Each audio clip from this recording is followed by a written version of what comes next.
Please rise for the Pledge of Allegiance. Pledge allegiance to the flag of the United States of America and to the republic for which it stands, one nation under God, indivisible, with liberty and justice for all. Thank you for all coming tonight. We got a packed house. I'm going to go over a version of the remote script, even though we don't really technically need it since we're in person. But let's go over a little bit. The open meeting of the select board is being conducted quasi-remotely pursuant to Chapter 20 of the Acts of 2021. Tonight, we won't need to do roll call because all four of us are here. If Dawn comes on remotely, then we would all have to go to roll call.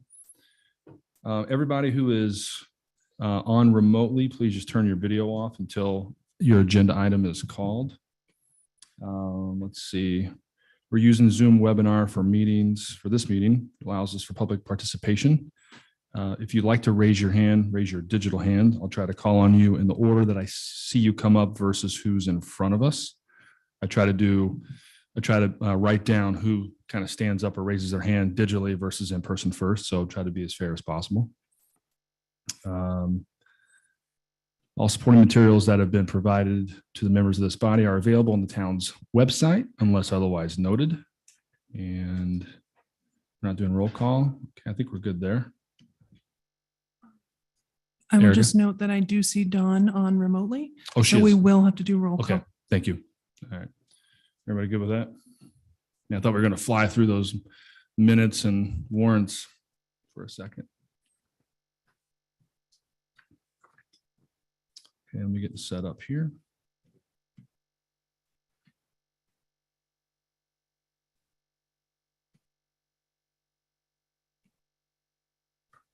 Okay, we'll open a call to order the select board meeting for April 6, 2022. It's 5:37, 5:33. I can't read an old school clock up there.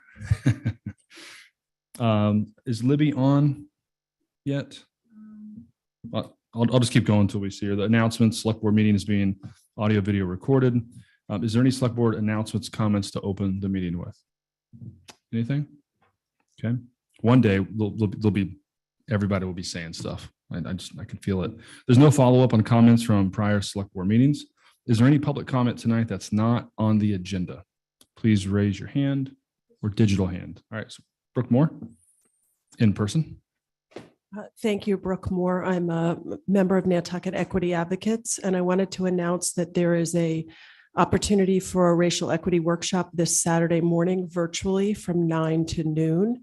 And registration can be found on Eventbrite and ticketing. We also have discount code available for anyone who can't afford the ticket price. Reach out to Nantucket Equity Advocates at gmail.com to get a link for ticketing or any other information. Thank you. Who's that through, Brooke? It's the Racial Equity Institute. Yep. Okay. And Jason, you and I did that class, and Yep. it's a really great framework. It's called the Groundwater Approach to Understanding Systemic Racism. And it's a really excellent class, and we're really hoping members of the community will join us on Saturday morning. Thank you. Thank you. Is there any other public comment that's not on the agenda? Okay, seeing none, we'll move on. COVID-19 update, Public Health Department. I think we have Roberto here for that. Good evening. Just real quick, numbers still stay nice and low. One of the things that we're working on now is the state clinics. Next vaccine clinic is this Saturday at the elementary school. Took me a little bit. At the elementary school, access through the Bacchus Lane area. We can do first, second, third, and fourth doses now, and all the eligible ages, so 5 and up. They also do have Pfizer and Moderna. You can sign up on the town website through the coronavirus link, or you can do a walk-in. They are accepting walk-ins. And that clinic starts at 9 a.m. and I believe goes through, they're scheduled to go through 4, but sometimes they do end early depending on how many people sign up. So if you are going to be walking in, do walk in early before 12 so that they can, in case they choose to close, they'll leave at the 1:30 boat. And that's really it. We're cruising right along into the spring. Thank you, Roberto. Any reports, because we were not here last week and this week for the wastewater, for the BioBot test? The last BioBot test that came in, I believe came in last week, we've switched to a bi-weekly. Okay. So we'll be getting it every other week. We did not receive one this week yet. But the last week's water report still was incredibly low. So it's still only showing between 1 and 5 cases a week. Is that pretty much as low as it goes? Unless Yes. it's 0 or it's 1 to 5? Correct. And one more question. Is there any other vaccination clinics, such as health imperatives or anything else that you know of? As of right now, we're the only game in town. Okay. And how long do you think that will go? Is there? Until demand wanes and the state decides to stop. But to my knowledge, they will be coming and for as long as we ask them to come. Okay, great. Questions or comments from Roberto from the board? Well, just one comment. It may wane a bit in the summer, but we may want to make sure that it's here in the fall. If people are worried about it starting again, it's sort of Of been our course. trend. So, Yes, absolutely. And we'll be in contact with them about that, just to be sure. Okay, anything else? All right. Thank you, Roberto. Thank you. There's no new business that I know of. Approval of minutes of March 23rd, March 13th, payroll warrants and treasury warrants all together. move approval. Second. All those in favor by roll call: Melissa Murphy, Aye. Christy Parentella, Aye. Matt Fee, Aye. Don Hill Holgate, Aye. Jason I. That passes 5-0. Pending contracts, I think we're going to take off the bottom one, the lease with Mariah Mitchell. There's more work that needs to be done there. So if we vote at all, we're going to vote it without that one. That'll be on a future date. Was there, oh, Libby's on. Is there any questions for Libby? Or Libby, did you have anything? Nope. Motion to approve. Is there a second? Second. Okay, all those in favor by roll call: Melissa, Aye. Christy, Aye. Matt, Aye. Don, Aye. Jason, I. That and that is the motion was everything except that bottom Yes, lease. Okay, correct. just making sure. All right, aye, and that passes unanimously.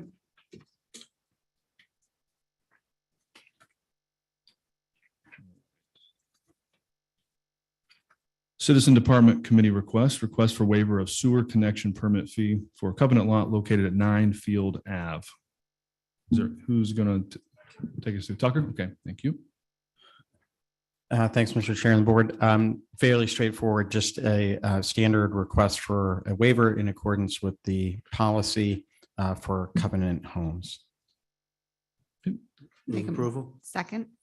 All those in favor by roll call: Melissa, Aye. Christy, Aye. Matt, Aye. Don, Aye. Jason, I. That passes 5-0. Next up, request for waiver of town noise bylaw from 10 p.m. to 12 a.m. for a wedding to be held at Saturday, June 18, 2022 at the field at Bartlett's Farm, 39 Bartlett Farm Road. Richard? Thank you, Richard Glidden, on behalf of the applicant. My client is getting married and they're having people come from near and far, about 200. They're going to have a tent in Bartlett's Field. And as you know, the dancing has to stop at 10 o'clock. And people my age will leave at 10 o'clock and that'll be fine. But there's bound to be 60 or 80 people who would like to stay and continue. And, and it's in the middle of the field. It's really before the summer starts. It doesn't seem like a huge ask. And my client pointed out to me, I never even thought about it, that if they stay till 12, when they leave, they'll go home. If they have to leave at 10, a good number of them are going to find their way to taverns and bars in town, which is just the reality of the situation. And again, if any place deserves to have a waiver, it's out in the middle of Bartlett's Field, I think. So that's that's pretty much it. Thank you, Richard. Any comments, questions for Richard or for us? Just a comment. I was surprised. The alcohol is done at 10 too, as per state law, which was in our packet, which I was sort of surprised. That it mentioned that the alcohol could go for 5 hours. So They'd have to start at 7 if they wanted to go to 12, assuming we extended it. exactly. If they it wanted to depends. have. So I'm just, so what is, Yeah. we want to clarify what's the hours of that use? Well, clearly, I'm glad I was unaware of that myself, but if in fact it's 5 hours, then we'll have to be, I would imagine it would be, I would guess it would be 6 to 11. Right. Would be the most sensible approach. Mhm. They're gonna have, they're gonna have a sit down dinner and they're gonna have a dance floor but yeah, so I think 6 to 11 makes absolute sense, and then they can get an hour to. That's what I was going to recommend. Because I'll recommend 6 to 11 and recommend approval. So I'm sorry, Matt, ending at 11 or? No, alcohol at 11. Alcohol 6 to Alcohol at 11, 11, out by 12. wrapping up at Yeah. 12. Yeah. Gotcha. Yes. Yeah. to midnight. Is that a motion to approve? That's Yeah, a that was motion. Yes. I'll second it. Okay. All those in favor? Melissa, Aye. Christie, No. Matt? Aye. Dawn? Aye. And for me, it's no. So that passes 3-2. Thank you very much. You're welcome. Okay, taxis owners request to schedule a public hearing to increase town of Nantucket taxi driver rates. So it's obvious in the agenda title that this is to request to schedule a public hearing. So we don't have to, rock this for an hour tonight. We can ask questions to get enough information to decide if we want to have a public hearing, just to set the frame. Christy, you need to recuse? Yes. Okay. Thank you. Sorry, you're looking at me like you need to recuse. Okay. Stan, this was you requested this, I'm sure with other people in the taxi community. Do you want to give us some background? And just state your name and just got to unmute you. There we go. Yep, I just did. Hi, everyone. My name is Stan. First name Stan, last name Pavlov. I'm the owner of Stan's Taxi. But I've been in business for 15, 20 years, part-time and full-time.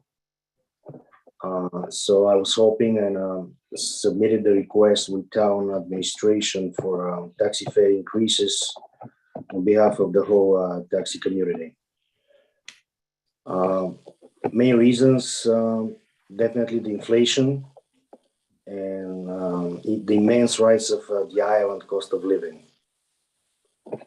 I'm pretty sure everybody's aware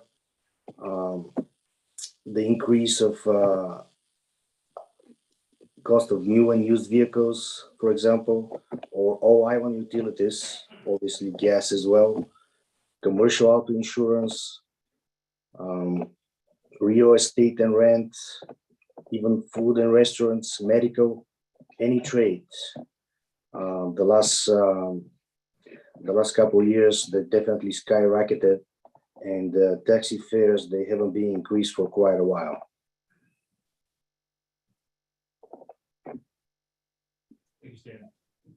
Thank you, Stan.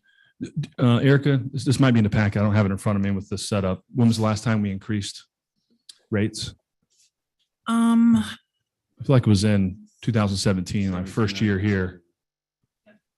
It was one of my first meetings. Yeah. 2017. Okay. All right. Well, actually, the last full rate increase was in 2016, and the senior citizen rate was clarified in 2017. All right. So I have one question for you, Stan, and if there's maybe a couple other people here also maybe want to talk. Raising the prices, will that still allow you to compete with Uber? My only, and I'm not in this world, but if it goes too high, are you going to be the same as Uber's and then or higher? Of course, one of the reasonings, the proposed new taxi fares, the increase for majority of the rates is between 20 and 30%. To my understanding, the inflation since 2016, I wasn't able to find specifically for Nantucket County, but I was able to find for Boston area, it was exactly 20% till December of last year. Obviously, it doesn't include the last 4 months that everything is going through the roof. So basically, we are going very conservatively with the majority of the taxi rates increase for those 6 years. Yes, the couple suggestions for increases or more than 20-30%, but these are addressing literally some taxi fares that they're really not available because they're price-wise, they didn't make a lot of sense. There's some people during the summer, they want to hire a taxi for like standby like $1 per minute. We increased that for $1.50 instead of $60 an hour, 90 hours, just because to try to make sure that it's available if there is a demand for that. Like I said, I think the taxi rates kind of a conservatively increase of between 20 and 30% for majority of them, with a couple of exceptions. Okay, thank you, Stan. Any questions from the board or comments? Not yet. Not yet? Okay. Yeah. Oh, can you come to the mic? David Barrett, also a taxi owner. Can you get just a little closer so we can make sure they can get it? I don't think we should get, I wouldn't want to get into it too much discussion about it myself tonight, but I don't, as far as the Uber goes, there was no consideration when they landed here and they were getting $100, $110 to take people to Nantucket at night. We shouldn't compare our structure with theirs because they come down here and they do what they want. I think we should just stick with the schedule that was sent in. Yeah, I can clarify more of my question. My question was, I just wanted to make sure that you were still lower than Uber. And I'm assuming that when the rates go way up in the summer, what do they call it? When there's Surcharge. the surge part, we're going to be way lower regardless, right? Yes. Yeah. So we're just making sure you're competitive. Yeah. Which I'm sure you have figured all that out and wouldn't be suggesting these prices accordingly. I'm just trying to ask questions and figure out, do you have a taxi association, or is this like everybody's on board with this? I would assume believe so, taxi yeah. owners, taxi I believe drivers. So, yes. Yeah. Yeah. No one's going to say, no, I It's don't want any. been over 6 years, I think, since we've had any consideration. Yep. Thank you. Thanks, David. Matt? Yeah, just a couple of questions to whoever can answer them. One is we had a letter from the airport, some of their fees. It seemed like some of the airport routes were going up more than the other routes. So I'd like someone to answer that. And then just an explanation of what the cleaning fee of $150 would be for, and what the booking fees for the airport and the ferry, and why is the airport 12 and the ferry 6? So I'd like to understand the rationale between those changes. They're all new, I think. Okay. Stan? I can try to answer the questions. So the airport rates didn't really go up more between the 20 and 30% we set. The only increase is the ones to Nantucket went more, or the suggested rate is more than 30%. The main reason is the backlog we get during the summer. You basically have to go through every busy intersection and takes sometimes 40 to 50 minutes to get to Nantucket, which brings the next floor of being so cheap, the taxi rate from airport to Nantucket, or relatively cheap. People are not able to get a reservation for ride back. This is the main reason, and this is the only fare that we're suggesting to go up with more than 20 or 30%. Also, the airport is charging $400. I want to make sure that the community is aware. $400 for the taxis to line up at the airport. On one hand, it makes a bit more sense if the rates are just a fraction more expensive from the airport than what they would be from town. to offset the cost. Does that answer one of your questions, Matt? It isn't, yeah, it's town Matacasham's 40%. Well, the airport part, the airport versus town ferry airport, part. 42. Airport crosstown. Yeah, there's a few that are, are up. But I guess it sort of explains it, sort of. The accidental cleaning fee, this is basically we'll be struggling during the night times with, this is addressing the issue of cleaning after throwing up or puking. All right. The rideshare services, they're charging 200, 250. We have nothing on board or nothing on the sheet for that. Again, we are going conservatively with that. We just want to make sure it's there in case in an accident that somebody want to challenge it. Regarding the booking fees, I mean, everybody's aware now of all the fees, but the idea is pretty simple. It's more from the airport. On one hand, because of the $400 sticker to line up at the airport. The second reason is basically the wait time, accepting reservation for certain time that the flight is arriving. Usually it takes 15, 20, sometimes 30 minutes, even if the plane is on time, and the taxi is sitting and waiting for a specific pickup. Again, it's a new thing, but I think it's rather conservative than, instead of charging waiting time and being more expensive. It's more like a flat fee for somebody waiting at the airport for a specific flight or a specific park. Likewise at the boat, but the boats, it's pretty simple. They're usually 5 minutes late and takes another 5 minutes to get off the boat. So those $6 are basically are covering the wait in traffic or trying to find a spot and go there early to wait for the specific party. Okay, thank you. Melissa, then Don. Thanks. I think I understand the cleaning fee, but I wonder if there's some kind of definition that will be, provided so that, when fees are left to be at someone's judgment. And I think Nancy Holmes wrote about this in her letter to us that, you could, if someone spills a cup of coffee in the car, is it the same $150 as somebody vomiting? So I just want to make sure there's some clarification on when that, for the consumer, about when that's going to be deployed and what it means when you say that. And then the other concern that Nancy brought up, which I think is a good one, and thank you, Stan, I understand the concept of the booking fees.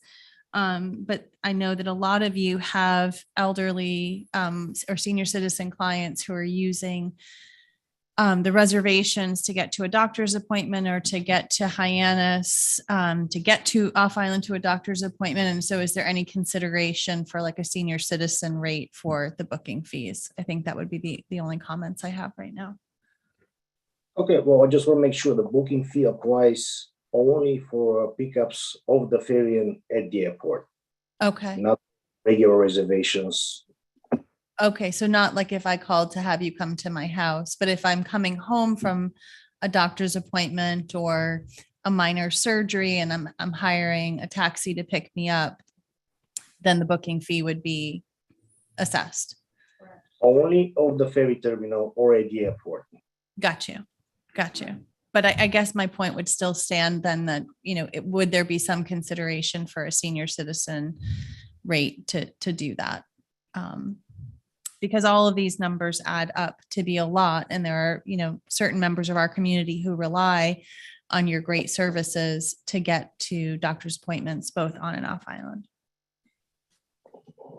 Yeah, I think that's a challenge here to make sure the drivers are getting compensated to be able to live here with Yeah. inflation and everything that Stan went over, Yeah. but also make sure locals, those are on fixed incomes, can also afford. get around and Yeah. afford it. And it's a funny, challenging balance. Mhm.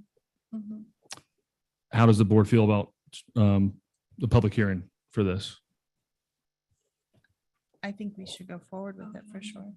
Oh, sorry. Go ahead, Don. Oh, I was going to say if we could just clarify those couple of things when we move forward with the public hearing, and I was going to make a motion for the public hearing. You want to get those clarifications before public hearing? No, just for the packet for Oh, okay. for the public hearing. So but I'd like to go ahead and schedule it. So that's my motion. I'll second that. Do we know what the clarifications are? Are those written down? It was would be the about 100 the clarification on the cleaning fee and then the booking fee and whether or not a senior citizen rate would apply to that. Okay. Right? Perfect. Everybody- Yes. Okay. Yep. I was checking to make sure Erica we were all talking about the same thing. Is there a second? I second. Okay. All those in favor by roll call? Melissa? Aye. Matt? Aye. Don? Aye.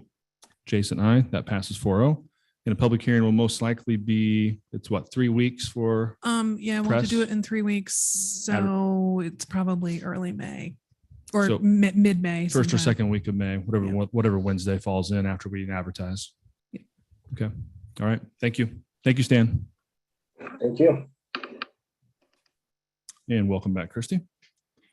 Okay, next up is Tacoma Green, presentation and proposal for gap financing for community housing development at 6 Fairgrounds Road. I think Tucker's going to open and then hand it over. Thank you, Mr. Chair and Board. Tucker Holland, Housing Director for the town of Nantucket. Very pleased to have with us here tonight Mark Hess from Halkeen Management, which is the developer of the project. I thought I'd take just a couple of minutes to introduce the item. Mark will get into some detail about the history, where we're at, and what it's going to take to go forward. I guess I just wanted to say, we're here not because of anything that Halkeen has done, not because of anything that the town has done, but the reality is we are at this juncture as a result of a nuisance lawsuit and appeal, which has delayed housing for year-round community members, 64 households to be exact, by, at this stage, a period of 5 years. So we're at an important crossroads. The good news is that the developer has been able to secure some very sought-after tax credits and additional subsidies, but because of the long delay and the significant increase in construction costs over the course of the last few years, we've all seen that during the pandemic. Even these very robust subsidies are not enough to cover all of what is required. So Mark's going to talk tonight a bit about what is required if we would like to see this project go forward as originally imagined. We don't expect any decisions tonight, but this is an opportunity, obviously, for the board to and the public to understand where we're at and what it's going to take to go forward, a proposal on Halkeen's part in that regard. And we'll have to think about what may work for us or not work for us. So it's not an easy conversation, and it's unfortunate that we are at this point because of the reason I cited. However, let's see if we can't move something forward here. Thank you. Thank you. Mark Hess from Halkeen. We are the sponsor of the Tacoma Green workforce housing community at 6 Fairgrounds. And I'm not sure if the plan is to put up the presentation. Okay. But just for context, there was an RFP in 2017 and we competed with a concept for Tacoma Green. It has evolved through the regular process of the permitting. It's a non-40B. We took it through your workforce house community process, and we took it through the HDC. And the project, in many regards, is consistent with the original approvals. There have been some changes around the edges because of feedback we've received from HDC and through the permitting process. and also some changes that have come up because the program and the funding availability changes and cost of changes. And we're trying to get, now that we've cleared the permitting lawsuit hurdle, we're trying to move the project forward and get under construction before the end of this year, if we can. With the difficulties of the COVID and escalation in costs, we actually went into DHCD for tax credit and gap financing. And we'll go over this in the timeline slightly.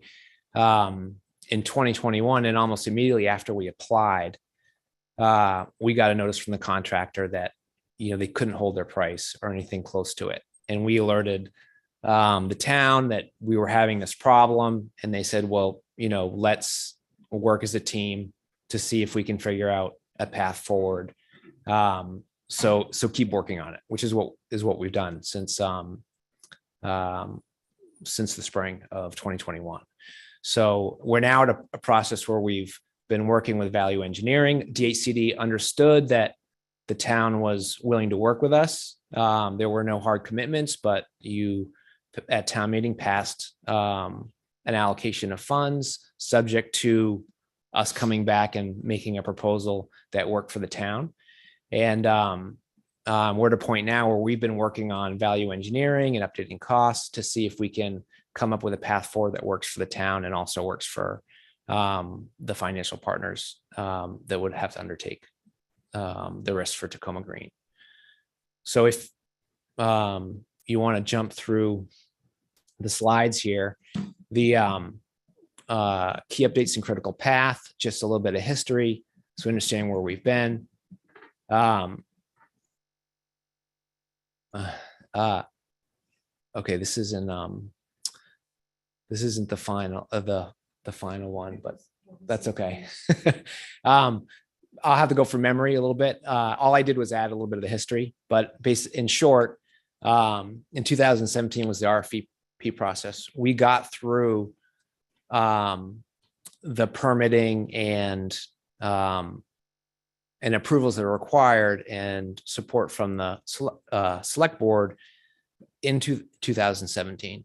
And then it was shortly thereafter we ran into the permit challenge, and it wasn't until 2020 till that lawsuit was resolved. So we lost a huge chunk, and we had actually applied for financing, and DHCD won't award funding to projects that have permits that are in appeal. So we actually had to withdraw our application.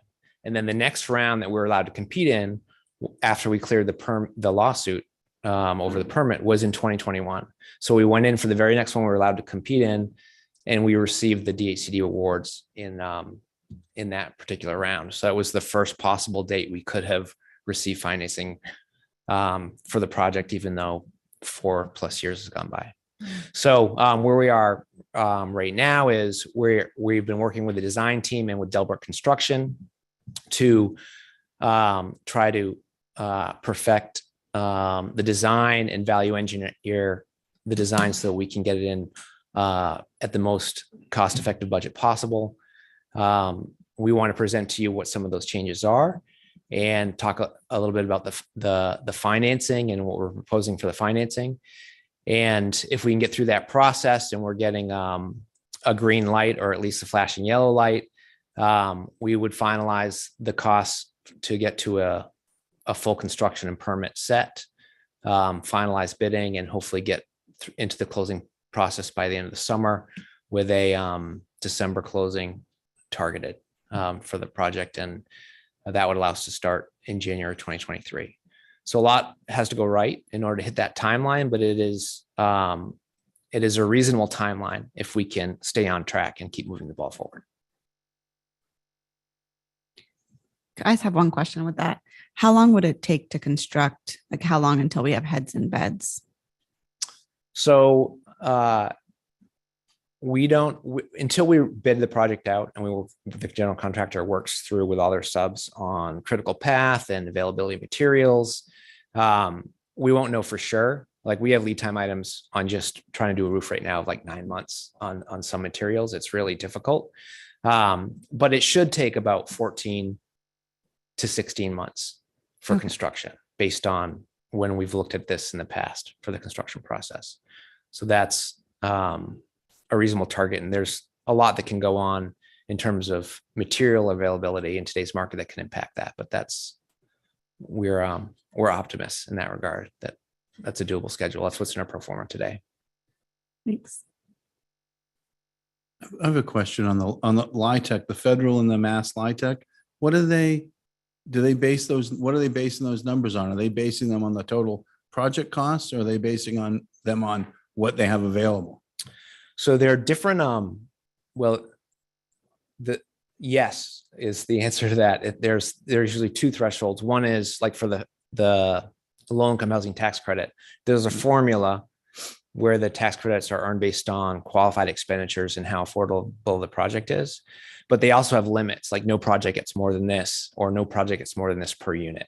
So as you can imagine, as we're trying to cover the increase in costs, we've maximized what we can get under the DHCD formulas. And in fact, the project is an exception project in terms of cost, per unit cost, as you can imagine. We made the case that Nantucket is an exception for a lot of reasons, and they've acknowledged that and the importance of the project and the huge commitment the town's making. But it's a tough conversation because there are a lot of great projects out there competing for the same resources in the state. Right. And I was asking because I would think if the projects increase by 6 million, they could bump their number a bit, but they haven't seemed to do that. It seemed to stay the same. The rules do change from time to time, but we maxed out in the round that we went in and got the awards. That was the maximum we could secure. Do you want to? Okay, keep going through. So I'll go through a few slides, but there's some design elements that I'd like to talk through. The proposed loan, $6.5 million is the current gap on the pro forma, and this is we're actually not quite there with the value engineering right now, but we feel like when we go out to bid, our numbers will tighten up a little bit. So we are working very hard to make that number work right now. We are looking for some flexibility to change the affordability. It actually helps us pass on the shy list. There's some gray area on the way the unit mix was before as to whether or not all the units would count. And it may present an opportunity to tweak the some additional subsidies around the edges if we add a couple more affordable units. We've moved the project towards all electric. We had propane for some heat and some of the hot water uses previously.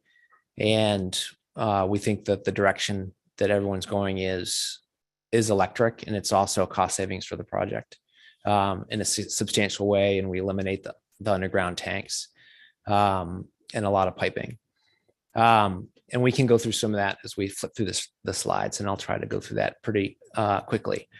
One of the big changes is when we had 3 buildings that were essentially identical, and the HDC wanted to see some variants, different building types, and they really thought that on fairgrounds, one large building was just too much building mass to present itself on fairgrounds.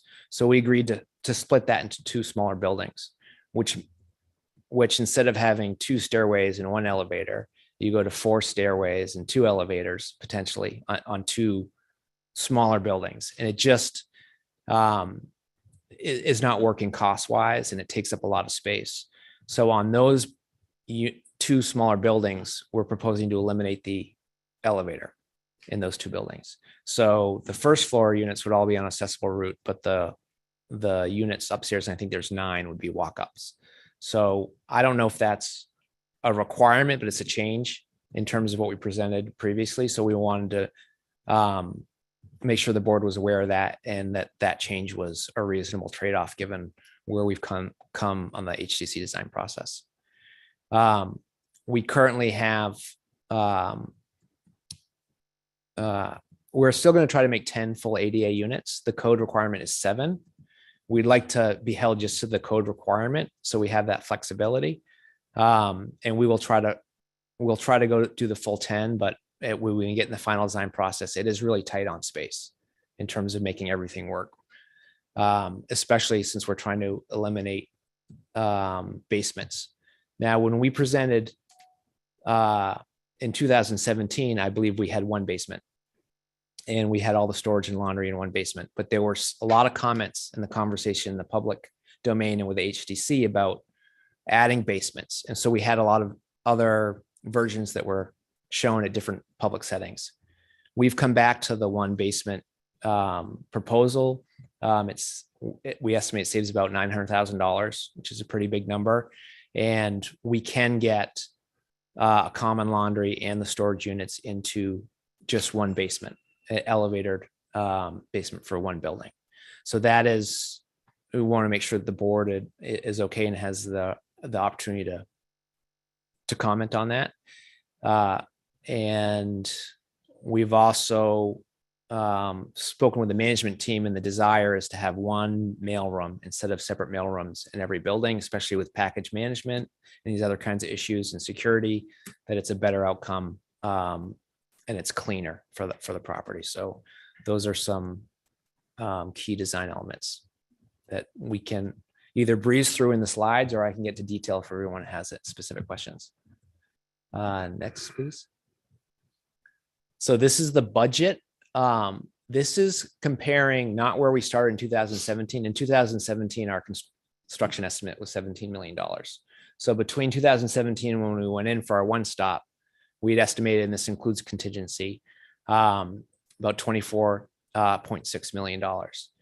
So we are now at $30.5 million for our current estimates. And that is the number we're trying to value engineer to get to in the budget. The other costs are, we have some additional financing costs and soft costs, but the costs otherwise are largely consistent. And you'll see that the financing stack is very similar, other than the proposed $6.5 million loan from the town. And we're underwriting an interest rate about 5% right now. That loan might be closer to 5.5% today. We're hoping that things will settle down a little bit and we can make the 5% work on the perm loan.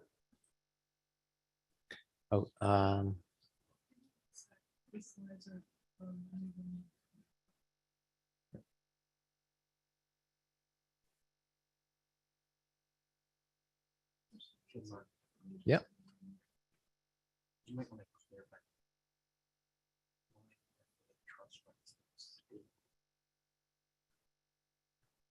Yeah. Yeah. Yeah, there is, Tucker made a good point. So if you look here, this trust fund, that is DHCD, that's not Nantucket. And this is the proposed town loan for the property here. The rest of these are non-town sources.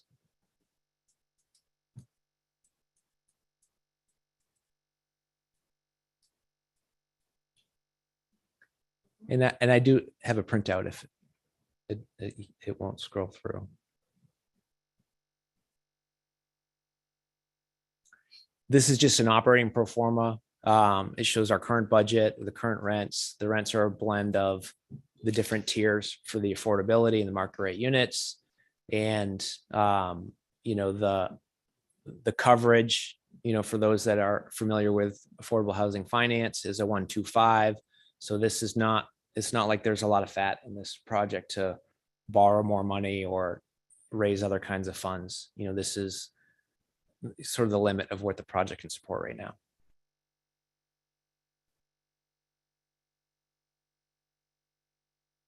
I talked about the unit mix. So this is what went into DHCD right here for a mix.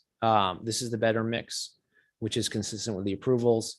And we had 12 market rate units in our most recent application.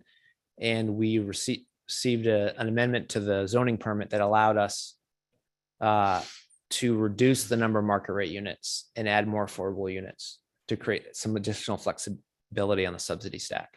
So that is something we want to make sure that the select board was aware of and did not have any objections to having the flexibility of slightly higher affordability. Mark, when this first came out back in 17, 18, I thought there was just remind me, was there 4 market rate, or it was lower, wasn't it? No, I think it was 13. originally, market rate. And Okay. then we went to 12 and now Okay. we're at 6. So it hasn't gone, market rate hasn't gone up. Okay. I can maybe just clarify. Yeah, the original RFP sought to have some market rate units so that there would never be the situation that a year rounder was income ineligible in theory to live here. So it originally was 13 units, and as Mark described, they looked for some flexibility in the zoning permit amendment so that there's at least 6, but no more than 13. Right. Okay. Exactly. Okay.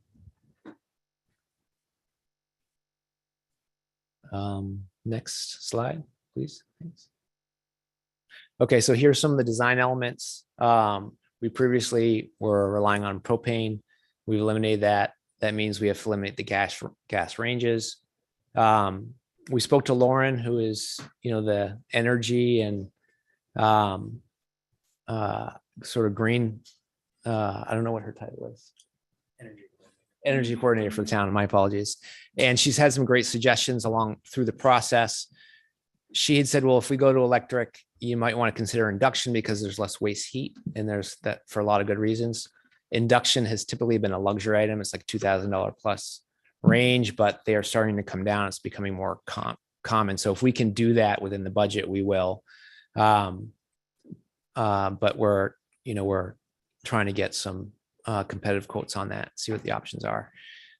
We had a mix of gas and electric, common heat and heat pumps. And we are all electric for heat pumps today.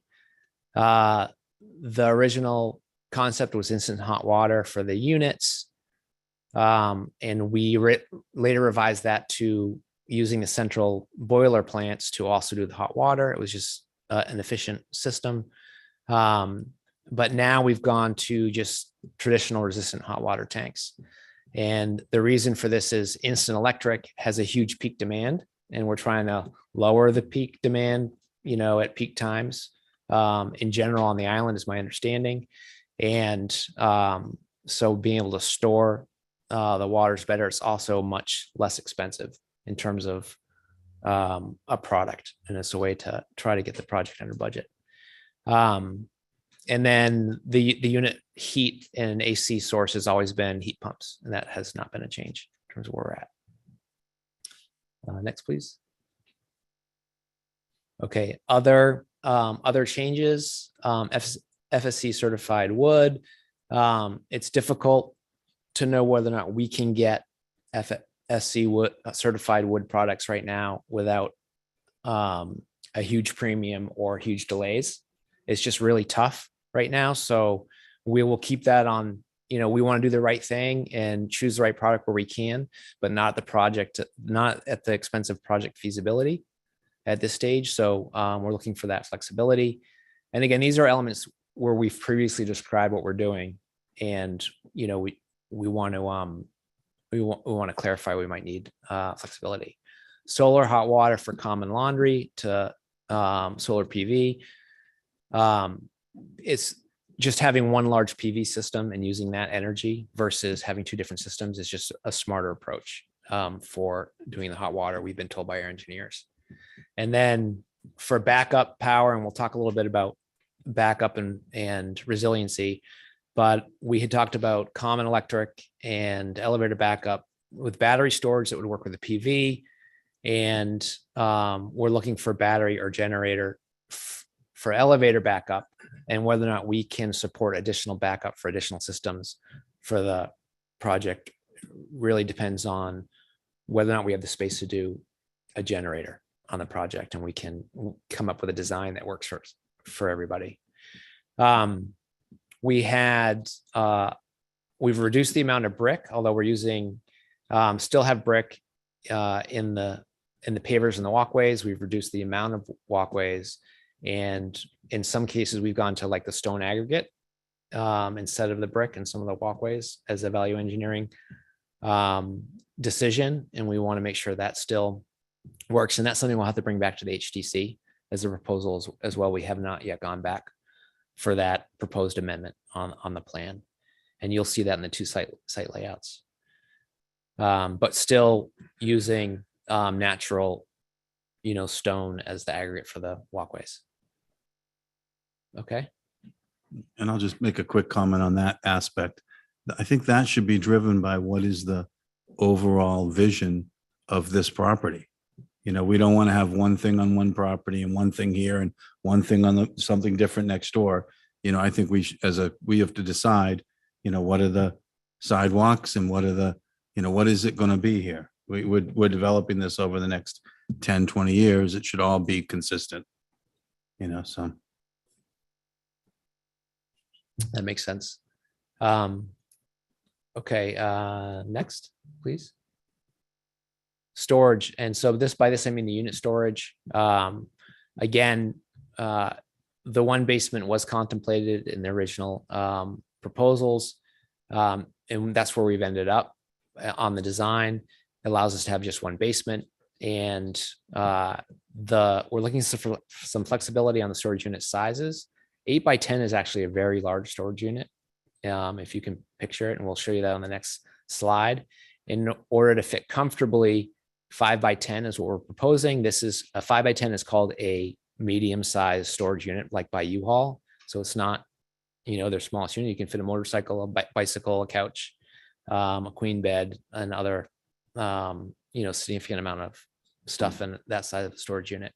And it's still a very significant amenity, more than what most other properties in our portfolio would have.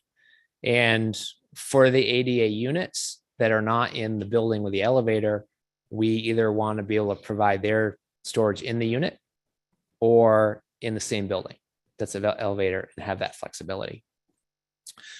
And we just wanted to clarify that's the current plan. Okay, next, please. And this is just an illustration I stole from the internet on how big a 5 by 10 is, just so that we can get comfortable that it is a pretty significant amount of storage for a rental unit. Okay, here are the plans. We don't have to get into a lot of detail, but so this is the original 3-unit plan.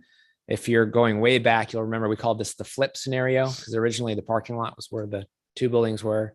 The 2 buildings were the parking lot, and some of the feedback we received was asked us to flip that design. And this is what we went into the HDC with.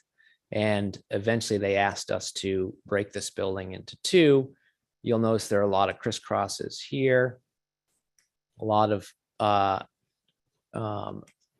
brick material in here. We've kept brick at the door landings, but not these entire patios. So we'll have to receive feedback as to whether or not that's acceptable. This is the latest plan from the landscape architect that shows the building layout, the paths, and the 4 building design. This is just the engineered version of that. I'm not sure we need to get into that.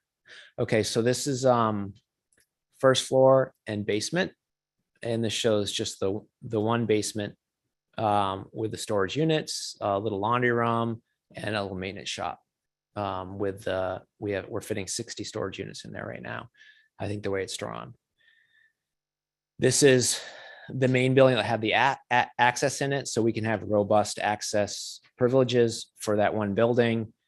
For the basement, and the mail and the office are all centrally located in that 1 building with the storage. Next, please. This is 2nd floor. Not sure we need to get into the details there, but we did give you a separate PDF with all the plans on them if someone wants to get into that level of detail. These are the roofs. This is where the heat pump units are. They're recessed, so they are screened from the ground and can't be seen. And this is just a blow up of the new office and meeting area with the main elevator core and mailroom. And that's the basement for the building with the office in it with the storage units. Okay, so financing terms. So here's the $6.5 million that we're asking the town to consider as part of the financing. We're proposing that it share a position with the rest of the, and terms with the rest of the DHCD financing. These are typically 40-year loans at 0%. It is certainly a case that we can build in participation for the town in the event the project does better than we expect. So this is, this seems on its face like, well, 40 years is a long time to wait, and why 0%? I just don't want to overpromise in terms of what the expectations are for it is true gap financing that we can't support through other sources today.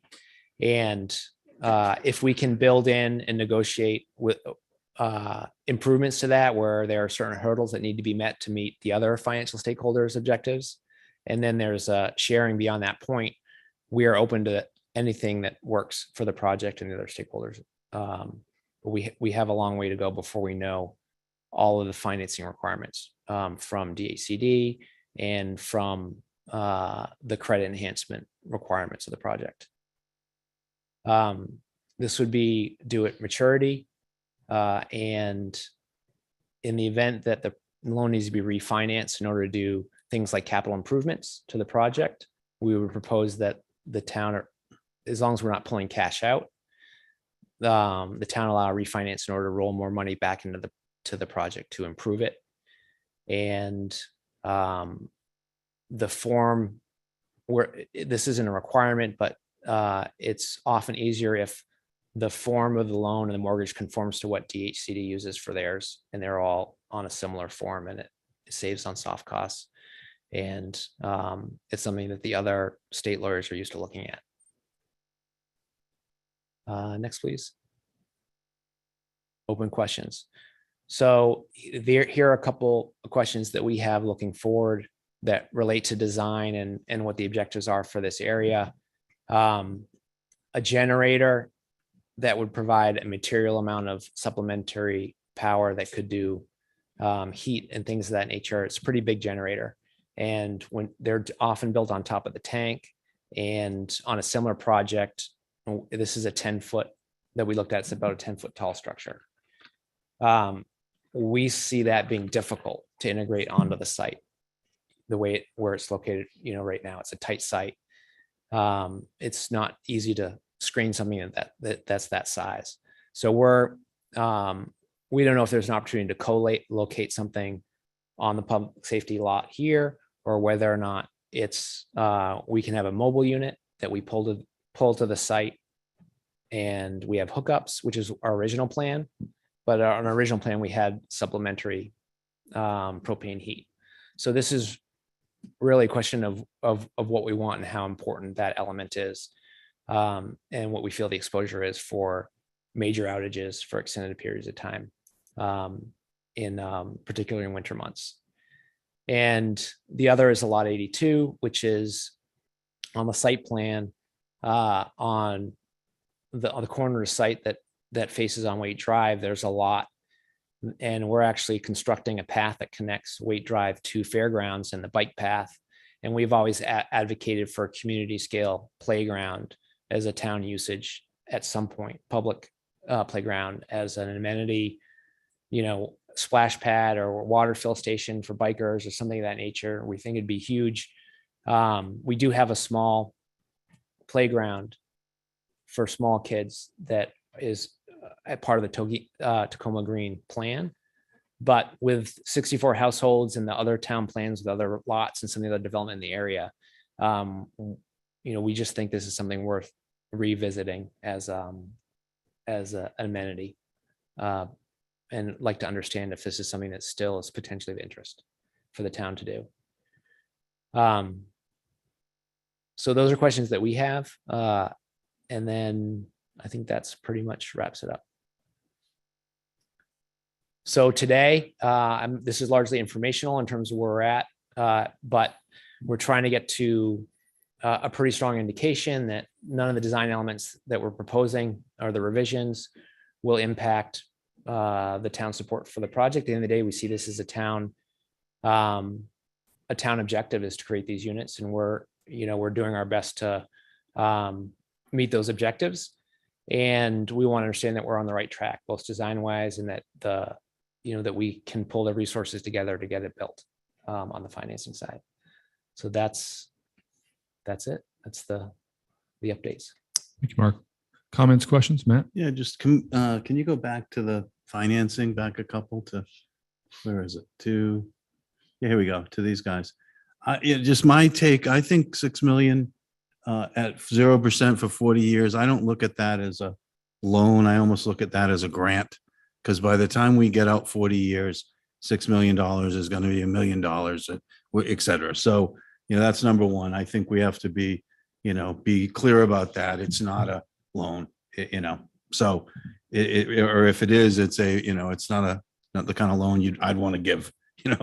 I'd love to get those kind of loans as a businessman, but that's that's number one. I'm looking at it. You have to understand we're equal position with DHCD, and we're subordinate to permanent and construction financing. So we're in second position as a town. We have to realize that if we do it.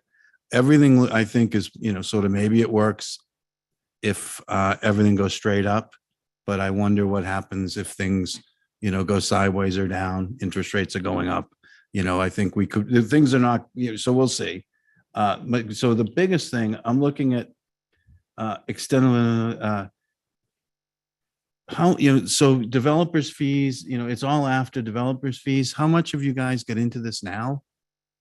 We have over $1 million. All right. So you've got $1 million in, and then how much will None. how much will you have, when the project, a year, 2 years, 5 years in? Well, Hall Keen itself will not, if the project works out right and a tax credit deal, we'll pull our money out, and then we'll have a tax credit investor invest their money into the project. Right. Now I understand that. I did that with my wife, and and people want to buy the tax credits. We had preservation tax credits, and people were offering 98 cents on the dollar as soon as it was approved. So I figured it took me a while. I'm not, to figure it out, but so that I understand how that works. And then the like you've got management fees and development fees.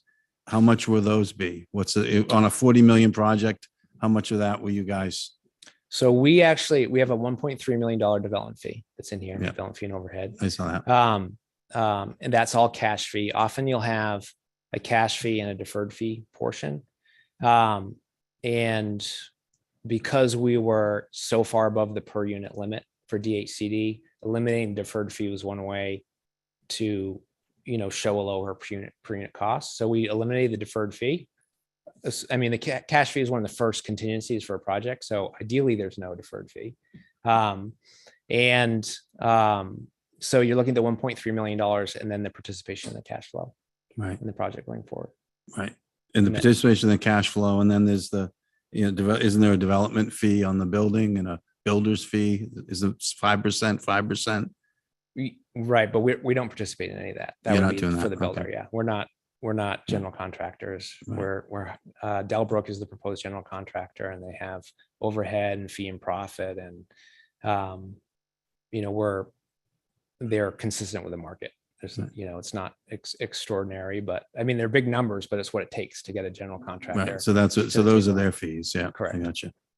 Yeah. And the reason, what I'm trying to figure out is what is, I think if we're going to partner, we should be a partner. I think, you guys will be the general partner, the GP on this. Is that We'd be the general partner. Correct. Yeah. And the property manager. Because I look at it, the town, I kind of think of it, the town is put up the land. We've put up what, 2.5 million for the road, give or take. And and now we're being asked to put up 6.5, so 6, 7, 8, 9, we're at 10 million, at some number like that.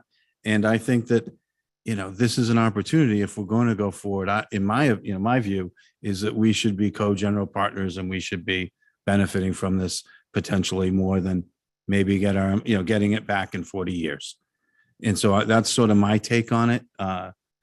And it was a lot, we could have nitpicked a lot of what we've got up here, but I think this, the town needs to be has to do a lot of this and has to start thinking more like a developer than we have been, and I think it would be a good opportunity for, our housing office and for our town to be, sort of in the driver's seat on, co-driver's seat on this rather than secondary and hoping things are done. I think we should, but that's, and I don't know how we get there. That's some negotiations. That's, and the worst comes to worst, we have to put it back out to bid, but if we do, we're in a better situation now than we were before.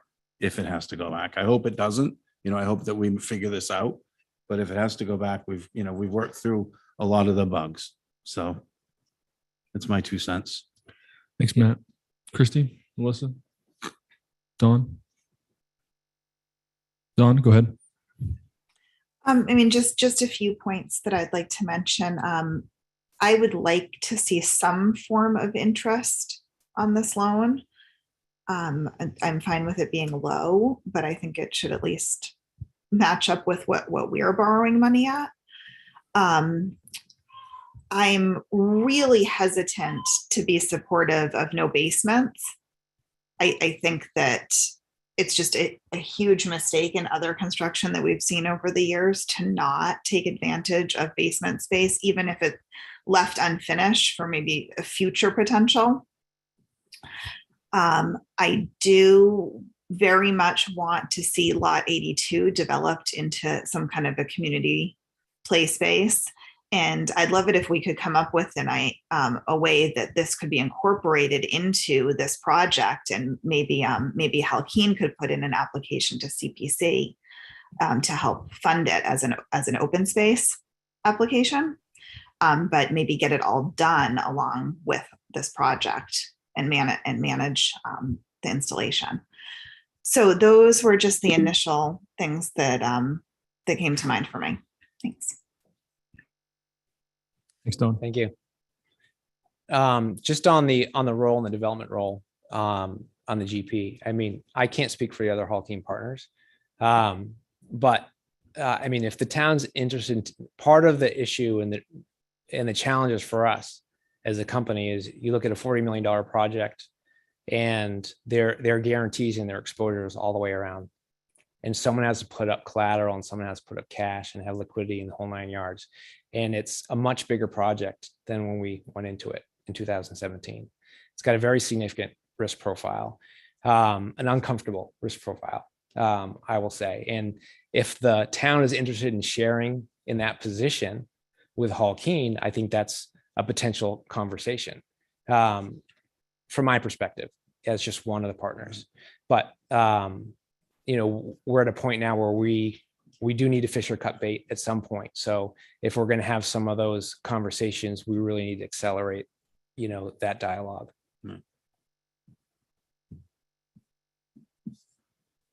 Melissa.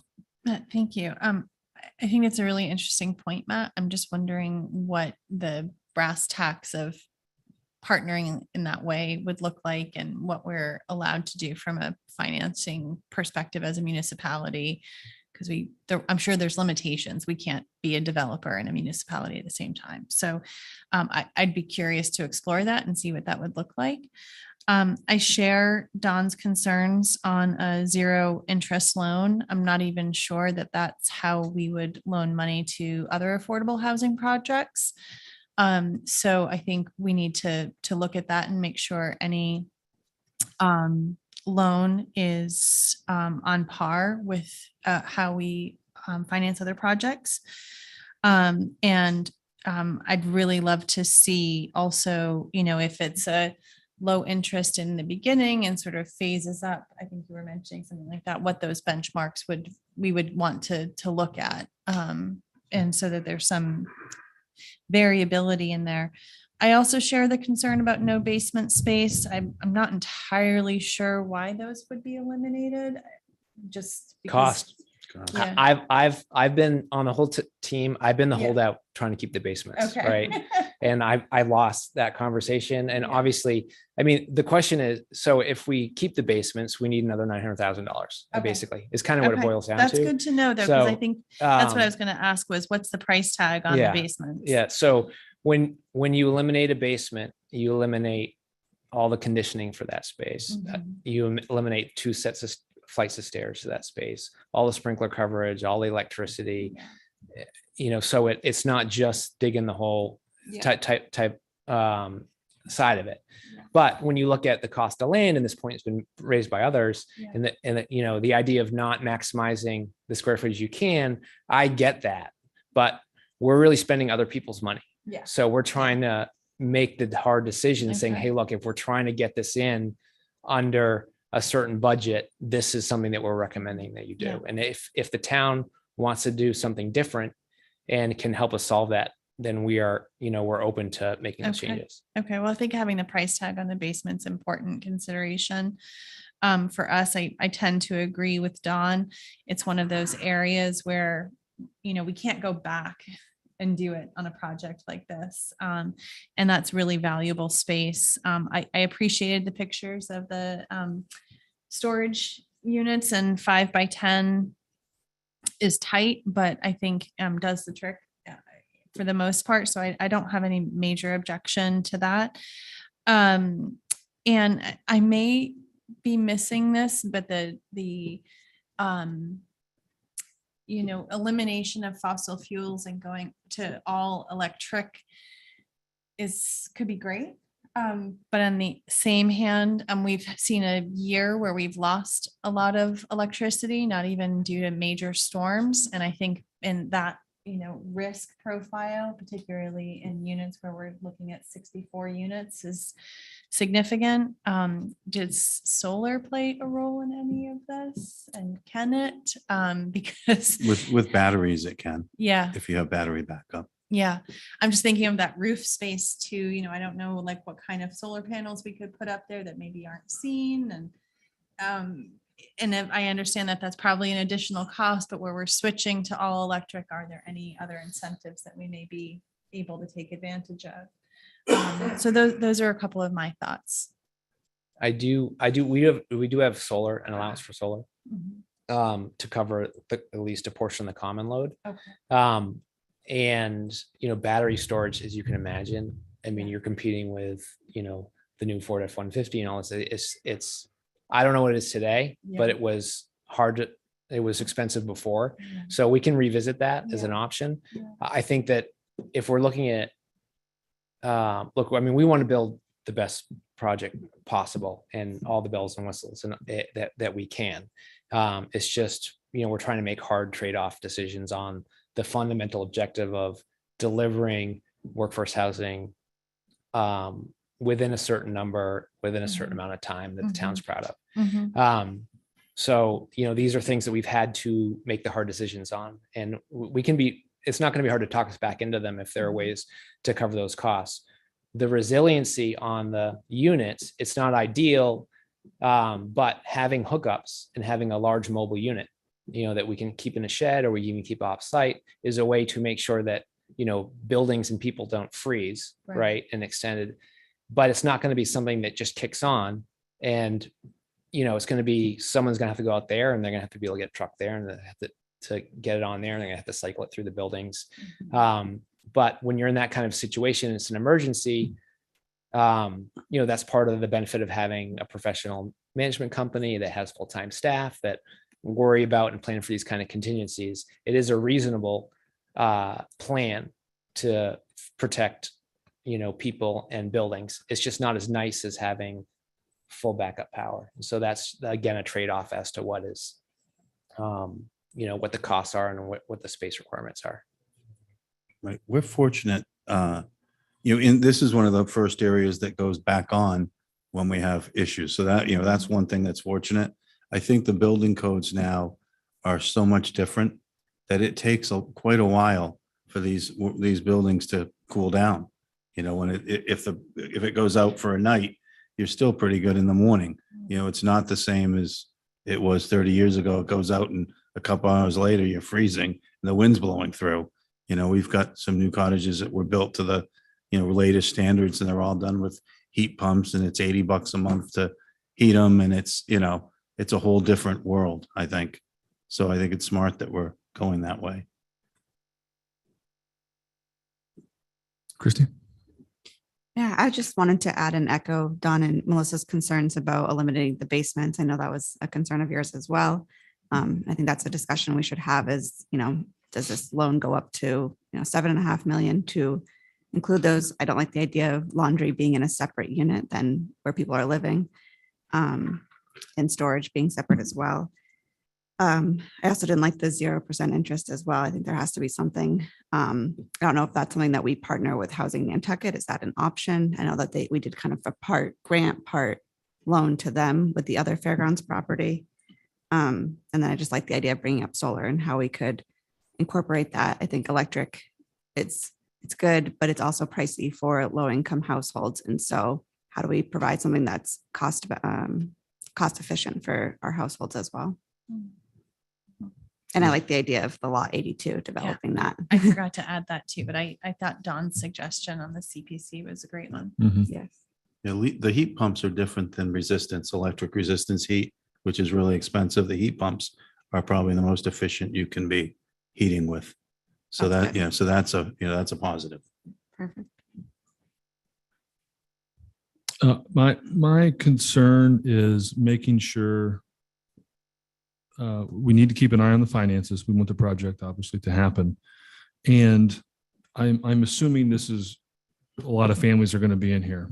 I know you don't know who's going to apply for the restricted units, but I think they're going to be, I would think, families, and not having a basement and I also assume having 64 units in a small area, you're not going to have a lot of storage. You're not going to have big closets. It's just like, it's the Nantucket way. There's just not a lot of storage in general. And so it starts to erode at the quality of life. And then it's like not brick, and then it's this, and all those might be okay, but I want to look at it from the whole perspective. What else are we cutting for people to live there and feel, I don't know, that their mental health and their quality of life is as good as it can be there, and us cutting corners, and the basement is the big one for me. I just cannot imagine somebody carrying their laundry over to another unit when we don't have to. Like, that would be unacceptable for me. But everything else, I kind of agree with some of the conversations, and but the basements stuck out, and then just little things that are kind of, not having brick isn't the end of the world, but it does need to fit into the neighborhoods, as Matt said.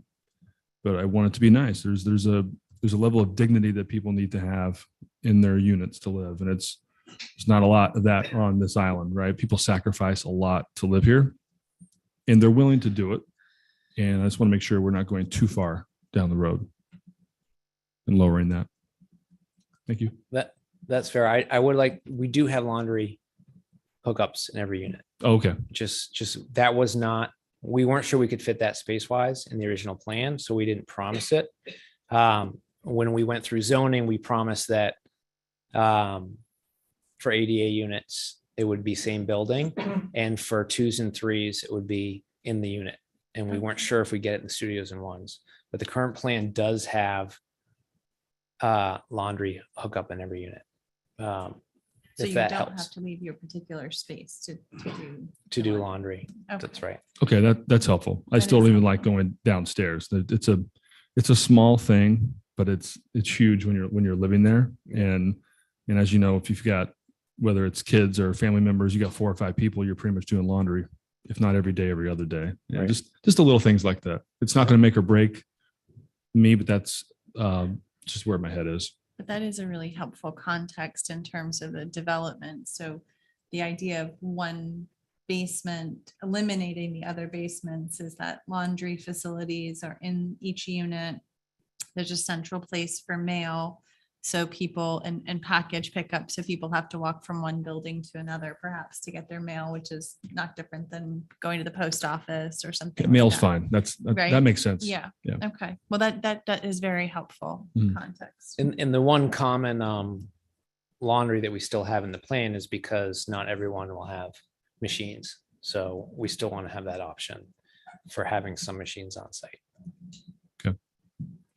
And I just had a question. You gave us a price tag for the basements. What about for keeping the elevators? Do you have any estimate? It's cost, you mean in the two small buildings? Mhm. It's both cost and space. So it's not an easy one to answer. Okay. But I mean, I can look into it, but it's not, and it's also not just the capital cost, because you need communication, servicing, elevator inspections, elevator contracts, and all that operating costs. It's significant from an operating perspective as well. If it's really sort of, so you're talking about all those costs to service 9 units when we've already got, 50 something units that are on accessible units. It's a pretty significant improvement. It's beyond what code requires in terms of what we're delivering for adaptable units and on accessible routes today. Okay. Yeah, I think I wouldn't be pushing for that. I don't think, because they've got it elsewhere. Yeah. I like the idea of having 10 ADA units, so I didn't know if that played into it. I had the last plan I looked at here, we had 10 still, but we hadn't answered all the hard questions in terms of, where's the sprinkler room going to go and all these other kind of things. So if that becomes a hard requirement, we'll have to know that, and that, becomes a part of the design exercise. I like to have 10 also. That's what the current design has. I'm just trying to figure out how much wiggle I have room if I have a challenge. And if it's a hard requirement, that's what we'll hold it to. And I just don't know what other problems it might create at this point. Did you have any consideration of units in the cellars when you were doing this? We did. There was a lot of discussion, especially at the HTC, Right. on using the basement space. Right. And there was a variety of feedback. I mean, I see the pros and the cons, but the comment from the public actually that hit the most to me was, aren't we trying to get people out of the basements in Nantucket in general? And isn't that what we're trying to do? Isn't that what housing is about? So we said, and I see both sides of it, but that's where we ended up. Yeah, I've seen some places that have done it, on island, that have done it really well, where they've got large window wells and they've got plantings and you've got doors and windows opening. So it doesn't feel like a basement. If it's in between two buildings, they've got sort of it's an opening. I've seen it done really well. And it's really, that space is sort of some of the cheapest space you can build. And it's some of the most valuable, because of that reason, it's valuable. This fairgrounds, it's bone dry here. There's no water, there's no issues, this is sort of high ground, and it's dry sand from the time you start digging till however far you go, that I can tell. I have employee housing, 1 block away. And, so it is something to think about. It's in some areas of the island, you wouldn't want to do it. You don't want any part of it, but this would be one of the areas where you could do it well. You could design it as, as a second room, and, or some other way to, enlarge some of the other units. There might be a way to, and the reason I'm thinking about it that way is that a way to put, more units in to be able to pay for it? So, and it's a little late for that now, but. I remember strong opposition to that. Yeah, I mean, actually, members of the board, came to the HDC to represent the board's position that we don't want to put people down in the basement, that we're trying to get them out of the basement. And I mean, I like the creative thinking about addressing the cost increase, but the number of units in the project already is at the maximum of what the zoning allows at that site. Okay. Erica? Sorry, I just wanted to note too that with basement construction, I mean, you can do a lot with a residential building permit versus what the exponential costs that are associated with doing it in a commercial way with the sprinkler system and all that. Yeah. So.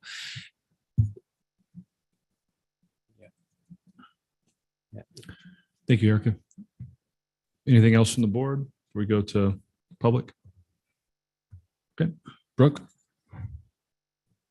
If anybody's watching remotely, they can raise their digital hand as well. Brooke, go ahead. So I concur with as a community, investing in the basements. And both to add storage that's more accessible for the individuals living in the buildings, but also the potential maybe for some indoor community space for rainy day activities for kids that are in the building. Maybe there's some community rooms or something in a basement, might be an option for that space eventually. And then